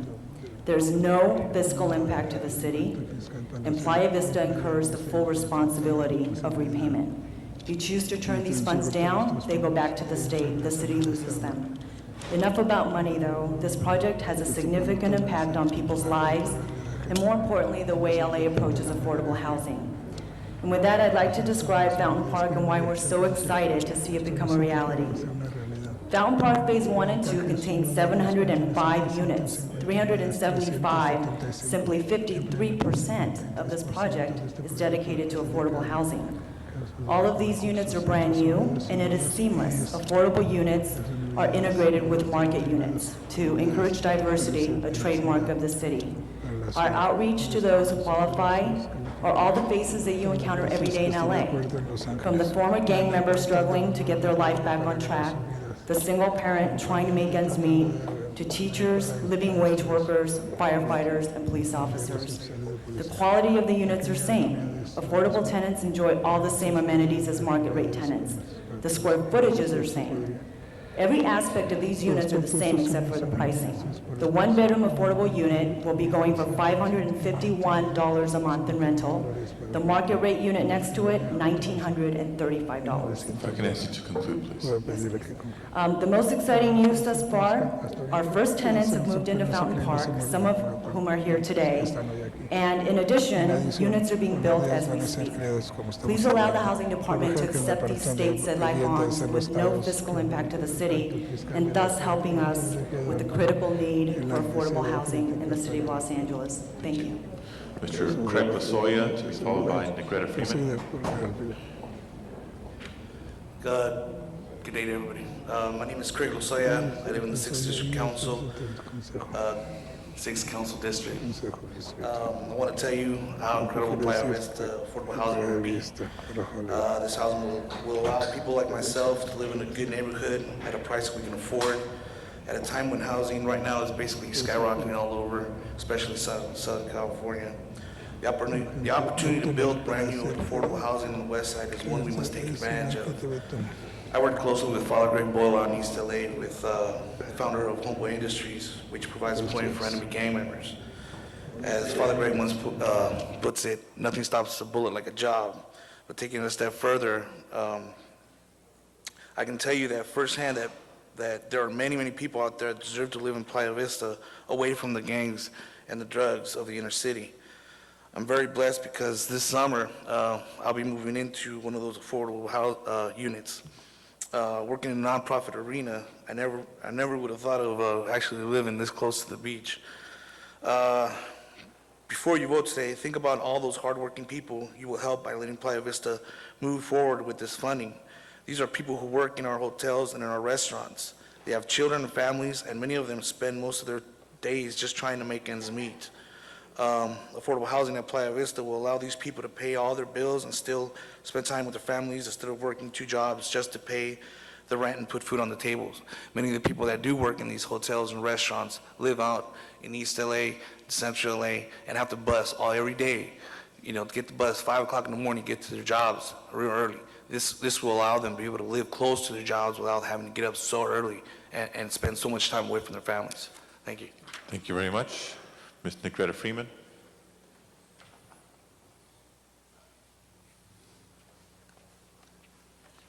Good afternoon. My name is Negretta Freeman, and I'm a second grade teacher at Playa del Rey Elementary School, and I too will be moving into the Playa Vista development in the affordable housing program. And I'm here in support of the bonds because I do believe that it will benefit not only the community, but those of us that work in the community, but would also like to live in the community. I'm a teacher, and I know several teachers, many teachers in fact, that would also like to live in the community, but we simply cannot afford to. And I do believe that if we approve the bonds, then others that are similarly situated like myself will have this opportunity as well. Thank you. Thank you very much. There are also 3 additional cards from people who have agreed to refrain from commenting in the interest of time, but I want to read their names into the record. Glenn Marzano, Sandy Medrano, and Josh Northrup. Thank you for being here, and your cards will be added to the file. This concludes public comment for item number 1 of today's special meeting agenda.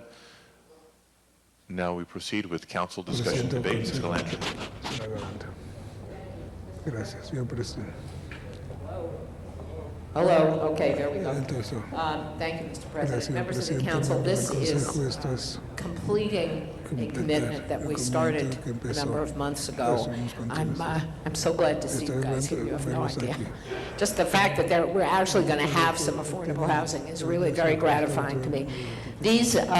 What I did want to say is I want to respond to a couple of the comments that were made in opposition. The basic comment that I want to make here is that this is a very unusual thing for us to be putting this number of units of affordable housing into the west side, where even the affluent are having trouble finding housing these days.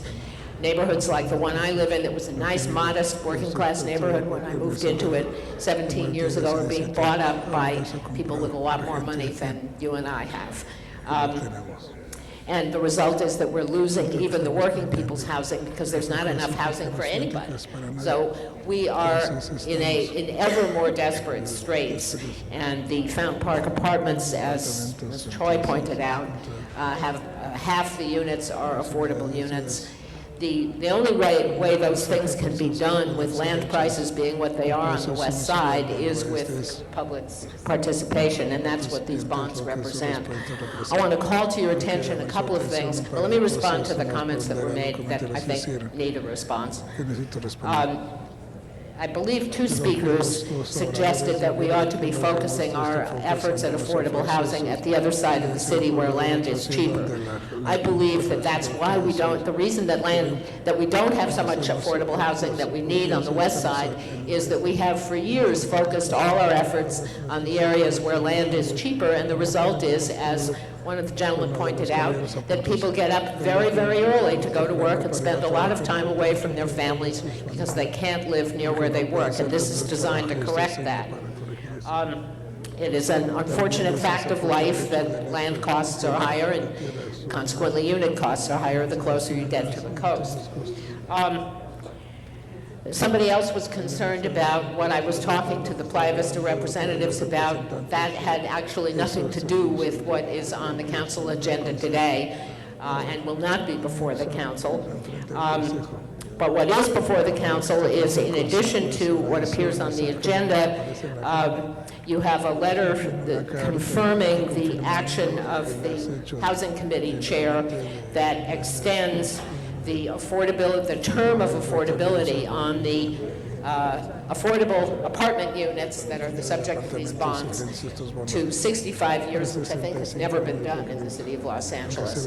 That is done by agreement between the council and the developer, and I think that that should be an enormous relief in about 30 years. We also have an amending motion which I introduced, which has been circulated, in which the developers have committed to work with the housing department, the planning department, my office, your offices, and anybody else, to ensure that people throughout the city who are the kinds of people like second grade school teachers who can work in this neighborhood but can't live there unless we do this, know about these apartments and have the opportunity to apply to be tenants. So I hope that you will endorse the letter confirms the action of the committee. The amending motion commits everybody to an outreach program, and all of that having been said and done, I urge an aye vote on the agenda item. Mr. Reyes. I rise to support colleague Councilor Ruth Galanter and her great work. I sat in the committee as they were presenting this project and the mixed income concept. What struck me is that we now have a real model to point to where we can show folks that folks of mixed income can coexist in one structure. A lot of our fears and our myths about being able to live next door to each other aren't as great as we might think it might be. But in this case, you're seeing a very good example of a goodwill, a good spirit, and a mixed income environment. But what's amazing about this project is that it's not only about the housing, but there's also stormwater harvesting type of components attached to it. There's people who are able to basically live adjacent to each other, their business, housing, open space, it's all there. A lot of it has to do with the stewardship and leadership of Councilman Galanter, and I don't know, in these twilight months of a career, it's good to see these types of projects come to fruition. So I want to congratulate her and congratulate all those participating in this great project. Thank you. Thank you. Mr. Holden. President, members, one of the speakers talked about mitigation of the gas. We know it's in the area, and there's concerns about whether or not that project was sufficiently done in order to make that area livable and safe. Would the staff come up and respond to that, Mr. President? I think it's important to do so, and hold my time. Thank you very much. Jerry Miller with the CLA's office. Previously, we reported to the council that there have been extensive studies on the methane contamination on the site, the Southern California Gas Storage Facility, the hazardous gases, BTEX, H2S, earthquake risk, subsidence, et cetera, et cetera. So we went through extensive studies on those, we reported all those to the council. Some of the speakers referenced liability and disclosure. All of that is clearly disclosed in the documents in relation to the bond issuance, again, the extent of the contamination as well as the mitigation programs to control that.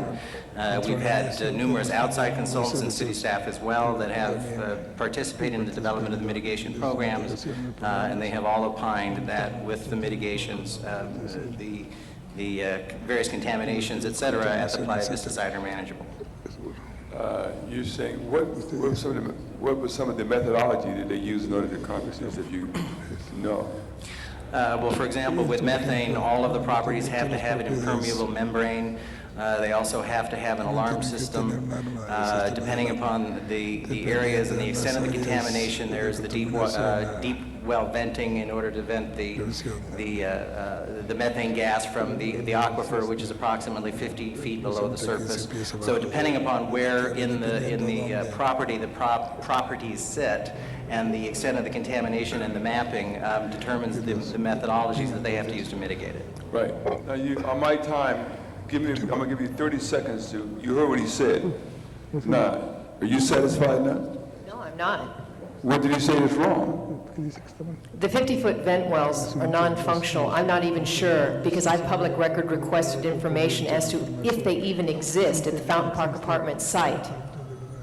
To my knowledge, they don't exist there, and to my knowledge, I have the data that shows that they are not functional. I'll ask the question on the side later on, and that even no matter how the vote goes today, that information we're going to need about whether or not those 50-foot wells exist or not exist. Let me just say, friends, that if we voted to turn down $5,000 a little earlier on, I know you're going to vote to turn this down. No doubt about it. That's just the way you are. You're going to be very consistent. When this project first came to my attention, it was the Playa Vista project, DreamWorks, and I voted no. It was too much subsidy. You also had a burial ground for Indians, and the list of things go on that you had there. I know, but you know, I went ahead and eventually it was going to be built anyway. And I think there was a time when I could have stopped the project with one vote, and I didn't do that. And so my concerns have been aired on the methane gas as a problem associated with the development of this project. It is a housing project. Now, one question, Mr. Commander, you have here about control units being available for purchase.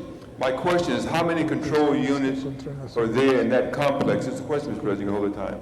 How many control units in that complex out of the total number of complex that is available for public employees? The units in that complex are not for sale units. They're for sale.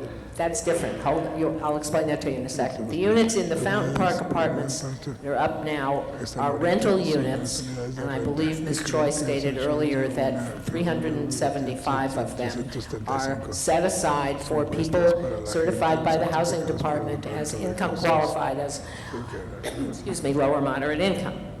There is a separate component that the developer proposed many years ago of affordable housing within the Playa Vista project, but I believe not within the Fountain Park Apartments, because they're not apartments, that are price-restricted units for sale.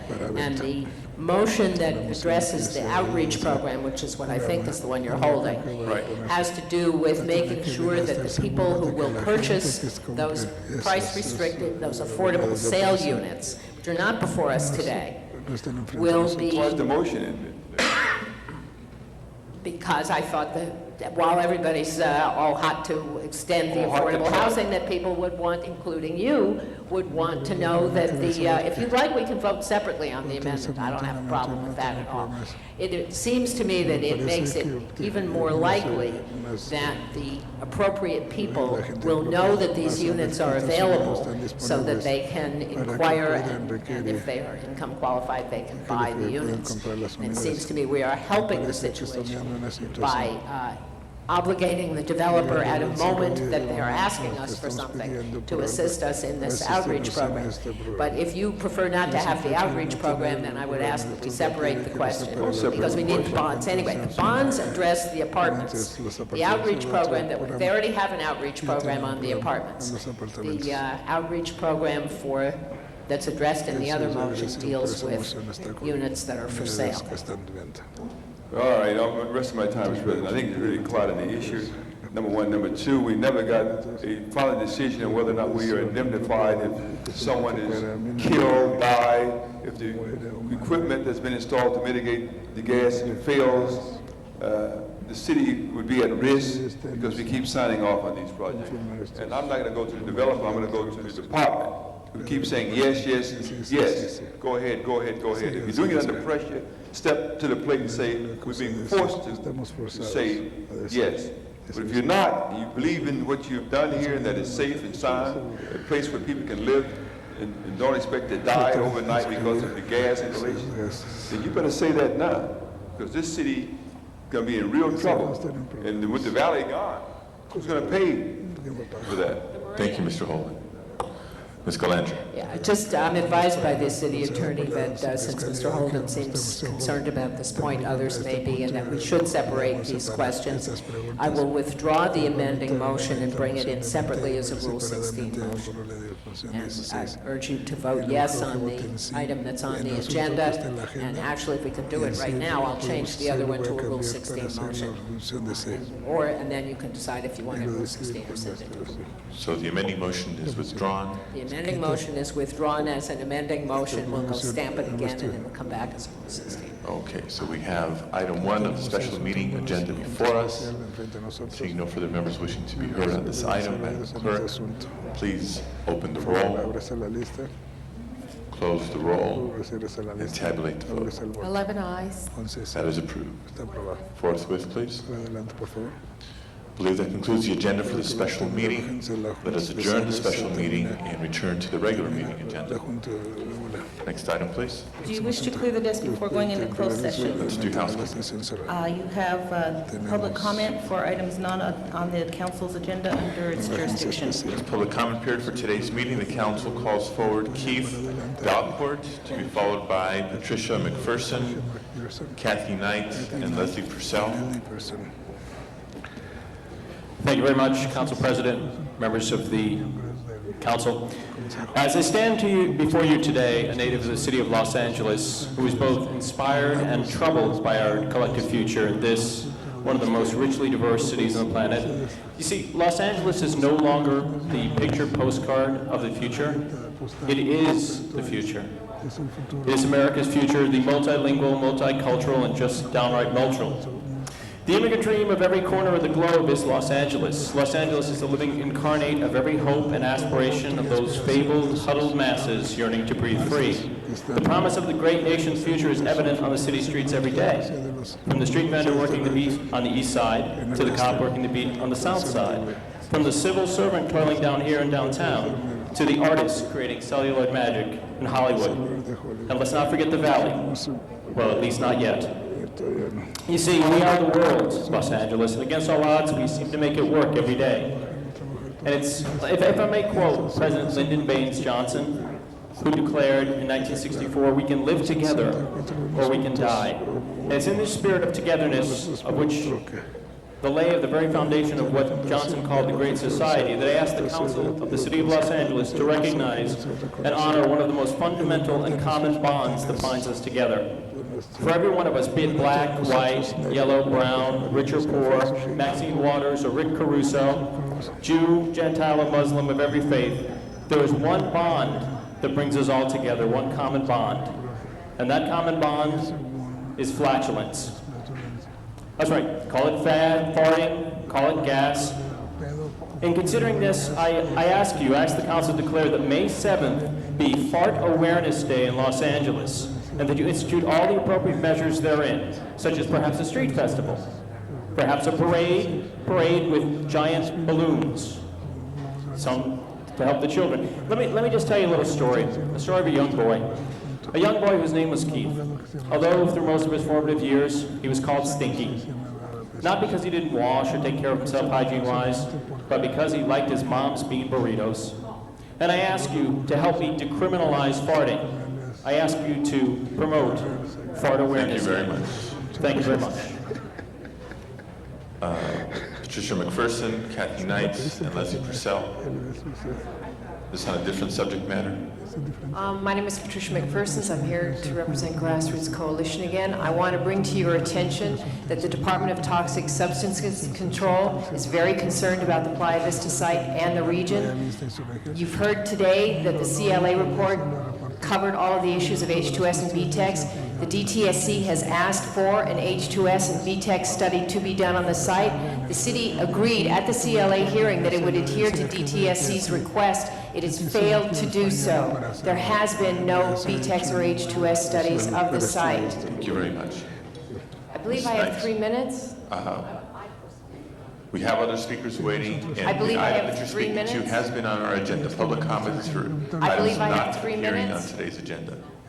Do I not Public have 3 minutes when I have Public comment public period is reserved for items not appearing on today's agenda, testified on the Playa Vista related matter. No, I'm talking about it as a regional issue. We have these problems in Playa del Rey. We have them in Marina del Rey. As a matter of fact, Cindy Mizikowski's husband, Mr. Ring, has an apartment complex site, the Marina, that has H2S and oil field gases that are surfacing. This is why this is such an extreme issue that needs to be dealt with by this city and not shoved under the rug. Okay, thank you very much. I'm going to ask you to conclude and call forward the next speaker, Ms. Knight. Yes, my name is Kathy Knight. I'm speaking personally today. I was born and raised in Los Angeles, attended Los Angeles City Schools. I just want to comment on the process in front of the City Council. I'm very concerned what I see. I see lobbyists, like one example is the Playa Vista lobbyists today, but I'm sure there are for other issues here. And citizens are just totally, it is totally unfair, the balance in democracy right now. These one set of lobbyists, Playa Vista, I was told they spent $600,000 last year lobbying your council on one issue. You know, there's other lobbyists that pay a lot of money. On top of that, they do political donations, campaign donations. It's really an unfair balance here between the citizens. And that's why you have people in, I've talked to Ruth Galanter's district, where people have just given up. They don't come down, they don't say anything. They say, what difference does it make? You know, we can't compete with such wealthy people. And I just think it's important to remember that in democracy, that there needs to be some way to balance the political power out, where the individual citizen, their voice counts, even though they don't have the money. Thank you. Thank you very much. Ms. Purcell. Hi, this is Leslie Purcell again. I would like to just follow up with one question. Ms. Galanter mentioned the distinction between the low and moderate income. And when you're talking about affordable housing, that's a really big difference, low income versus moderate income. And it's apparently all lumped together as part of that affordable housing number of units. So if somebody could address that at some point, I think that would be very helpful. The other issue I actually would like to speak about is the Middle East. And I don't know whether it's possible that the Los Angeles City Council could somehow draft a resolution of some kind to support the peace process and encouraging our U.S. federal government to do something more strongly in this area, because people are really suffering over there, and it's become pretty much of a war, largely funded by the U.S. government, giving a lot of money both to Israel, mostly to Israel. And I feel like this is, something that we possibly from the ground up could try and make an impact. So if you could possibly consider that, I would really appreciate it. Thank you. Okay, thank you very much. This concludes public comments for today's meeting. Madam Clerk, next item, please. Council has motions for posting and referral. Motions are posted and referred. There are excuses on the desk. Councilmember Perry requests to be excused April 17th for city business. That meets council policy. Ms. Perry is excused. Councilmember Ridley Thomas requests to be excused April 19th, personal business. That also meets council policy. Mr. Ridley Thomas is excused. Councilmember Miskowski requests to be excused Tuesday, April 9th, and Wednesday, April 8th and 22nd to arrive at 10:30. April 9th, a motion is required, and May excuses meet council policy. Is there a motion from the floor? Hassan moves. Ms. Miskowski is excused. And Councilmember Reyes requests to be excused Friday, April 12th. For city business, a motion is required. Mr. Zine moves. Mr. Reyes is excused. And that clears the desk for closed session. Before going into closed session, Mr. Labange. Can I be excused on April 9th after 10:30? How are we on attendance that day? Thank you. Thank you. Okay, good.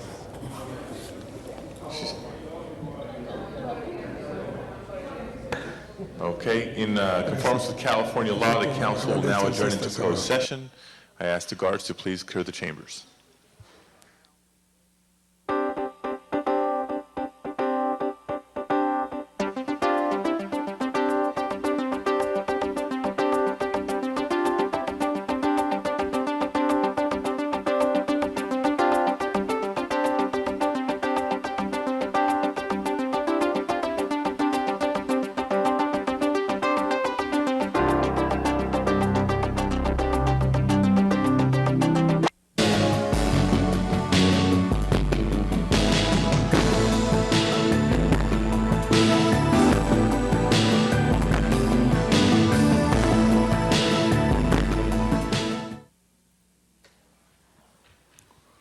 Welcome back into open session. Madam Clerk, the matter before us, please. Item number 29A is settlement in the case of Nick De La Pena et al. Versus City of Los Angeles, and that's in the amount of $310,000. Please open the roll, close the roll, and tabulate the vote. 10 ayes. That is approved. Forthwith, please. Next item. That clears the desk, Mr. President. Are there any announcements today? Any announcements? I'll make just one brief announcement. Mr. Reyes first. Just want to congratulate our new colleague, Wendy Gruhl, on her first day. And with more participation from everyone, hopefully won't be lasting this long. Thank you. Thank you very much. I do have one brief announcement. 1 week from today will be April 10th. And once again, we will take the council on the road. We will have a meeting off-site. The meeting will be in the 3rd Council District, and we'll be hearing more about that from Mr. Zine. 1 week from today, council will not be in chambers. It'll be in, go ahead. In Canoga Park at the Madrid Theater on Sherman Way in Owens Mouth, and we invite all Angelinos, and in Tom Labange fashion, from all of Los Angeles, come to the Madrid Theater. The great city of Los Angeles. The what? The great city. The great city of Los Angeles, where we have the wonderful Department of Water and Power, where we have the wonderful library. Tom, you do it this way, though. Anyway, we welcome everyone to come down to the Madrid Theater. It's 7 p.m., Madrid Theater on Sherman Way in Owens Mouth. We will have the full council meeting, and you're all invited, all of Los Angeles, to come to the San Fernando Valley, the beautiful San Fernando Valley, part of our city of Los Angeles. Wendy will be there, Janice will be there, and we want you there. Thank you. An announcement, Ms. Hahn. One more announcement. If you haven't made plans for tomorrow night, Thursday, tomorrow night is Thursday, right? Thursday, April 4th. I want to invite everybody down to San Pedro. We have what is called First Thursday, and the first Thursday of every month we open our stores at night, and we highlight our artists and our galleries and our restaurants, and we have music, and it's a lot of fun, and we invite everybody to come down to San Pedro tomorrow night and enjoy the diverse culture and richness that we have down there on First Thursday. No, but I'll buy you dinner. Any announcements, Mr. Holden? My new colleague and dear friend, Wendy Gruhl.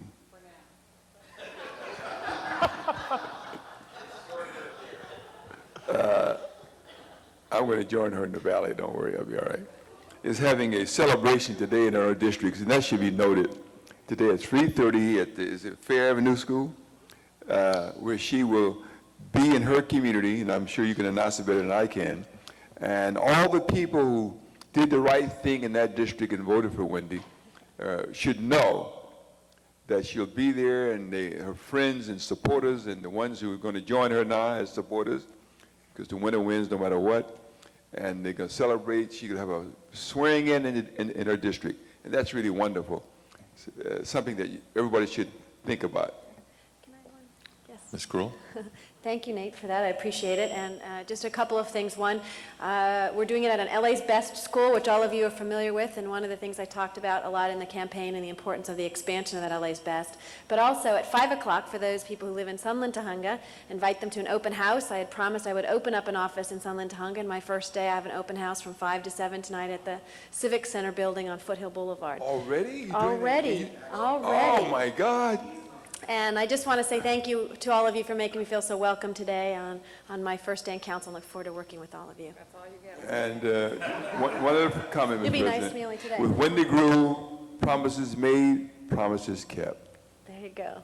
All That sounds like a campaign slogan, doesn't it? I just want to say for Wendy too, and I know Mark's not here, but especially proud that in Tom Bradley's name and the youth council that I was on and Mark was on and Wendy was on and Ed took a class from that contributed. So in the future, there may be some young people who are on that council right now in the past who will sit in these great seats that we're honored to sit in. Congratulations, Wendy. We certainly hope so. Wendy, welcome again. And for everybody watching at home, there's still time. Get ready, come on out to the swearing in, or if you're in the Sunland Tujunga area, Wendy's waiting for you at 5. Mr. President, one announcement. Mr. Weiss? I just, on a more somber note, I know my colleagues all follow the situation in Israel. It is extraordinarily grave and extraordinarily tragic these days.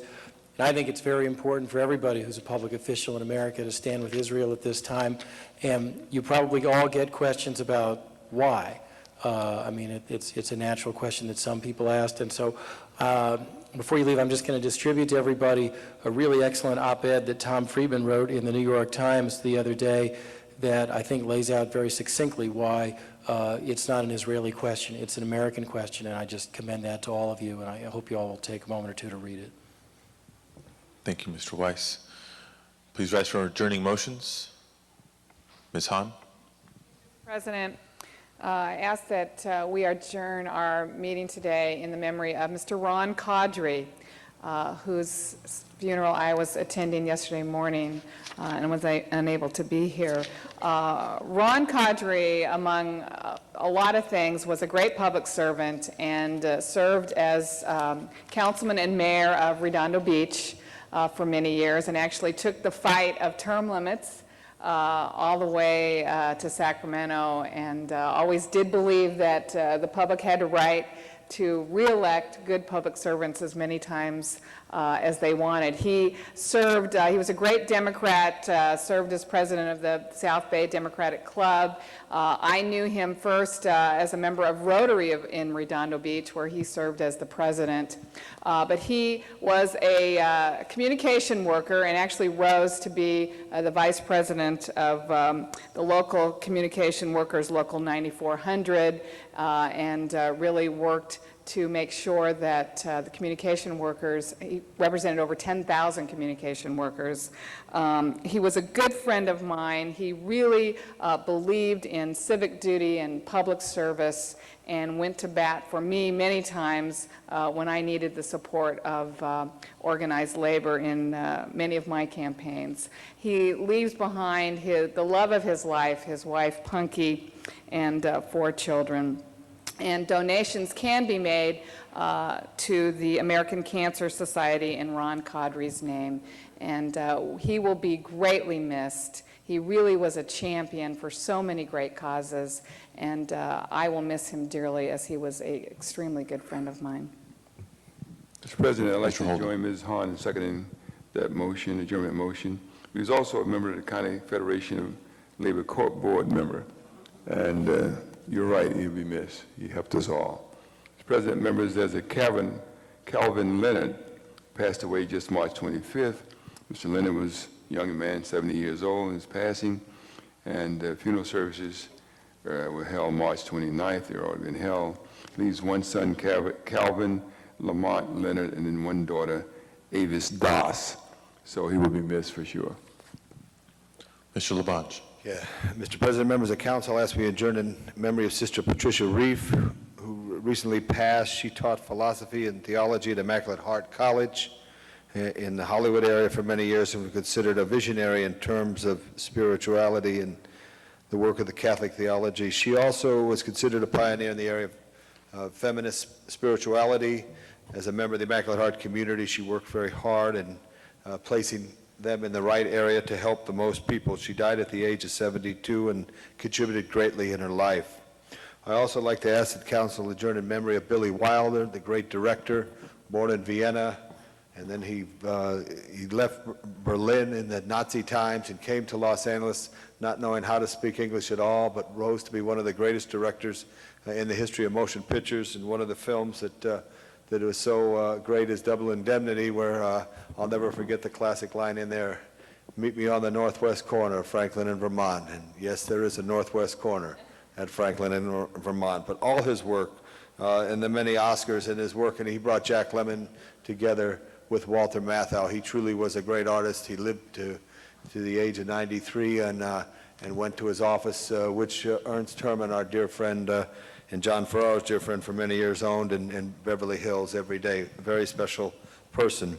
And finally, I ask this council to adjourn in memory of Ray Brock. Ray Brock is a wonderful man who lived to be 73 as well, and he contributed greatly, had a wonderful family, a wonderful wife who was an educator, Joanne. He had 3 daughters, Sarah, Maureen, and Katie. All 3 of them professionals, one in the area of aerospace, McDonnell Douglas, one in the area with Hewlett Packard, and one in the area of very specialty of animal trainer and dolphin trainer. He was a pioneer in auto racing. He was a publisher of Hot Rod magazine, and he was part in which was so great of the movement in the 50s and 60s, the late 40s, 50s, and 60s of hot rodding and motorsport in Southern California. He was my uncle, and he was very great inspiration to all of us because he taught us a lot of great things. And one thing that comes from being from a big, big family, which I'm from, is you're able to pick from great trees which stand tall that have great roots. And my family does, and Ray Brock certainly had that, so I wanted to ask that we adjourn in his memory. All members. Thank you, Mr. Labange. Ms. Galantro. Thank you. Members of the council, I've just learned that Cliff Moore has passed away, and many of you knew him, some of you did not. Cliff Moore is the guy who, more than any other single individual, Cliff Moore is responsible for the growth of Los Angeles airports and Los Angeles as an important stop in the world aviation community. The release I just got from the Department of Airports goes on for pages, and I'm not going to read the whole thing, but I do urge you to take a look at it. But what's particularly interesting is that Cliff started at the airport in 1959. Where'd that go? When he paid a $3 fee, won a competitive exam, and was hired as a building superintendent at LAX, 1959. Pretty soon, he had additional duties as administrator for the construction of what would then, it was still Mines Field, what would become known as LAX, and transformed a 2-runway regional airport into the 3rd busiest airport in the world. And he really did that. He became the deputy general manager in 1966, then executive director in 1968. And by that time, of course, he was in charge of not only LAX, but the other airports that we own and manage as well. And he finally retired because he couldn't think of anything else to do at that point in 1993. And following his retirement, certainly to me, served as an advisor and a repository of, he probably knows more than you do, Tom, about the history of the airport. And he complained to me bitterly that his memory wasn't what it used to be, and then launched into these stories. There was nothing wrong with his memory. He's been honored by just about everybody in the airport field, and taught a lot of people a great deal, and is the guy who figured out in the 60s that air traffic in Los Angeles was going to outgrow LAX very quickly, and encourage the purchase of the land that we own up in Palmdale that was purchased in the 70s in order to have a place to go when we outgrew LAX, which we did pretty soon thereafter. And of course, we still haven't settled that problem. But Cliff knew about it first, and I can't speak for the rest of you. I will miss him a lot. And knowing about his dedication and his good humor and his willingness to sit down and work on things that were even unfamiliar, like the Dunes Preserve off the end of the runway. When the plane goes up, if you look down fast, you can see the last remaining home on the entire planet of several endangered and threatened species, all under the jurisdiction of the third largest airport in the world, and that ought to give you pause. But when we were working out the preserve, Cliff, who was used to running airports and not wildlife preserves, sat down and worked it all out anyway. I mean, he was able to change with the times, and his contribution to this city cannot be underestimated. So I'd ask that you all join me in adjourning in his memory. All members. Mr. Holden. Yeah, I'm sorry to hear about Cliff. Cliff and I go way back. You're right. And if you think in terms of growth of an airport, the next name you come up with is Cliff Moore. And he was good for the city of Los Angeles at that time, and certainly caused us to be in the position that we are now in the airport business. I was even closer with him. His wife was the president of the Homeowners Association, in which I bought a condo in Fox Hills. And when I wanted something from the airport, I just called Ms. Moore. That must be how the Dixons knew him, too. Yeah, she was good. If I may, I got so wrapped up in what a wonderful guy he was, I forgot to mention his survivors. He's survived by his wife, Betty, who lives in Lancaster, a son, Stephen, of Fountain Valley, 2 daughters, Carrie of Oakhurst and Dale of Santa Monica, and 6 grandchildren. Very good. Any others? Ms. Misikowski.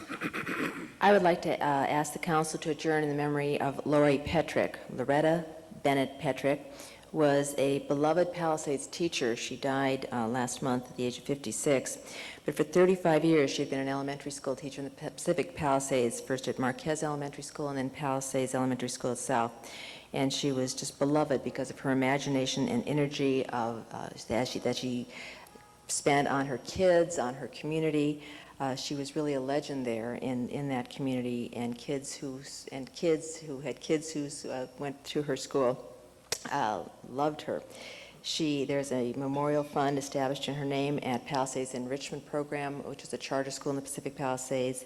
She is survived by her husband, Bud, by their 2 children, JB and Kimberly, as well as her mother and a brother. Mr. Weiss. Thank you, Mr. President. Colleagues, I'd ask that we adjourn in memory today of the mother of one of our fine Los Angeles Police Department officers, Captain Bill Williams, who's presently at LAPD West Traffic. His mother, Maddie Rose McFarland, passed away on March 24th. She's survived by 2 sons and 3 daughters, 14 grandchildren, and 16 great-grandchildren. She was a homemaker who lived in Roanoke, Alabama, and for the majority of her life, she was an active member of the First Baptist Church in Roanoke. She was a dedicated mother and caregiver until her illness occurred. Mr. President, colleagues, request we adjourn memory of Nancy Sutton. Nancy Sutton passed away at the age of 77. She was a resident of Van Nuys, graduated from Van Nuys High School in 1943. Nancy was a homemaker, an avid bowler, and had great love for animals. Nancy is survived by her beloved husband, David Sutton, sons Michael, and Captain William Bill Sutton, who recently transferred from West Valley LAPD station, as well as 4 grandchildren and 3 great-grandchildren. May Nancy Sutton rest in peace. One more adjourning tribute to Dan Chandler. Dan Chandler passed away at the age of 67, was a resident of Lake Balboa, known to the congregation of the Little Brown Church in Studio City on Coldwater Canyon, and the Church of the Valley in Van Nuys as the Rose Man. Dan spent much of the past 10 years tending to landscaping and structural needs required to maintain the Little Brown Church in good repair. In 1997, his labor of love caught the attention of CNN and the Associated Press. In his last days, Dan is credited with obtaining enough signatures for the successful renaming of a section of Van Nuys that is now called Lake Balboa. Dan is survived by his beloved son, Jeffrey Chandler, his sister and mother, Hoster, survived by Richard and James Healy. May he rest in peace. Thank you. Thank you, Mr. Zine. Also would like to join in the adjourning motion for Ron Kadri, join Ms. Hahn and Mr. Holden. I also had a pleasure and privilege to work with Ron, not only through the Democratic Party and through organized labor, but he was one of those gentlemen, rare unfortunately, that when he lent his support, it wasn't in name only. He and I were known to phone bank together, walk precincts together, wire campaign offices together, and so many other things that I probably shouldn't say on the record. In his great memory, I'd like for us to adjourn. Madam Clerk, please call the roll.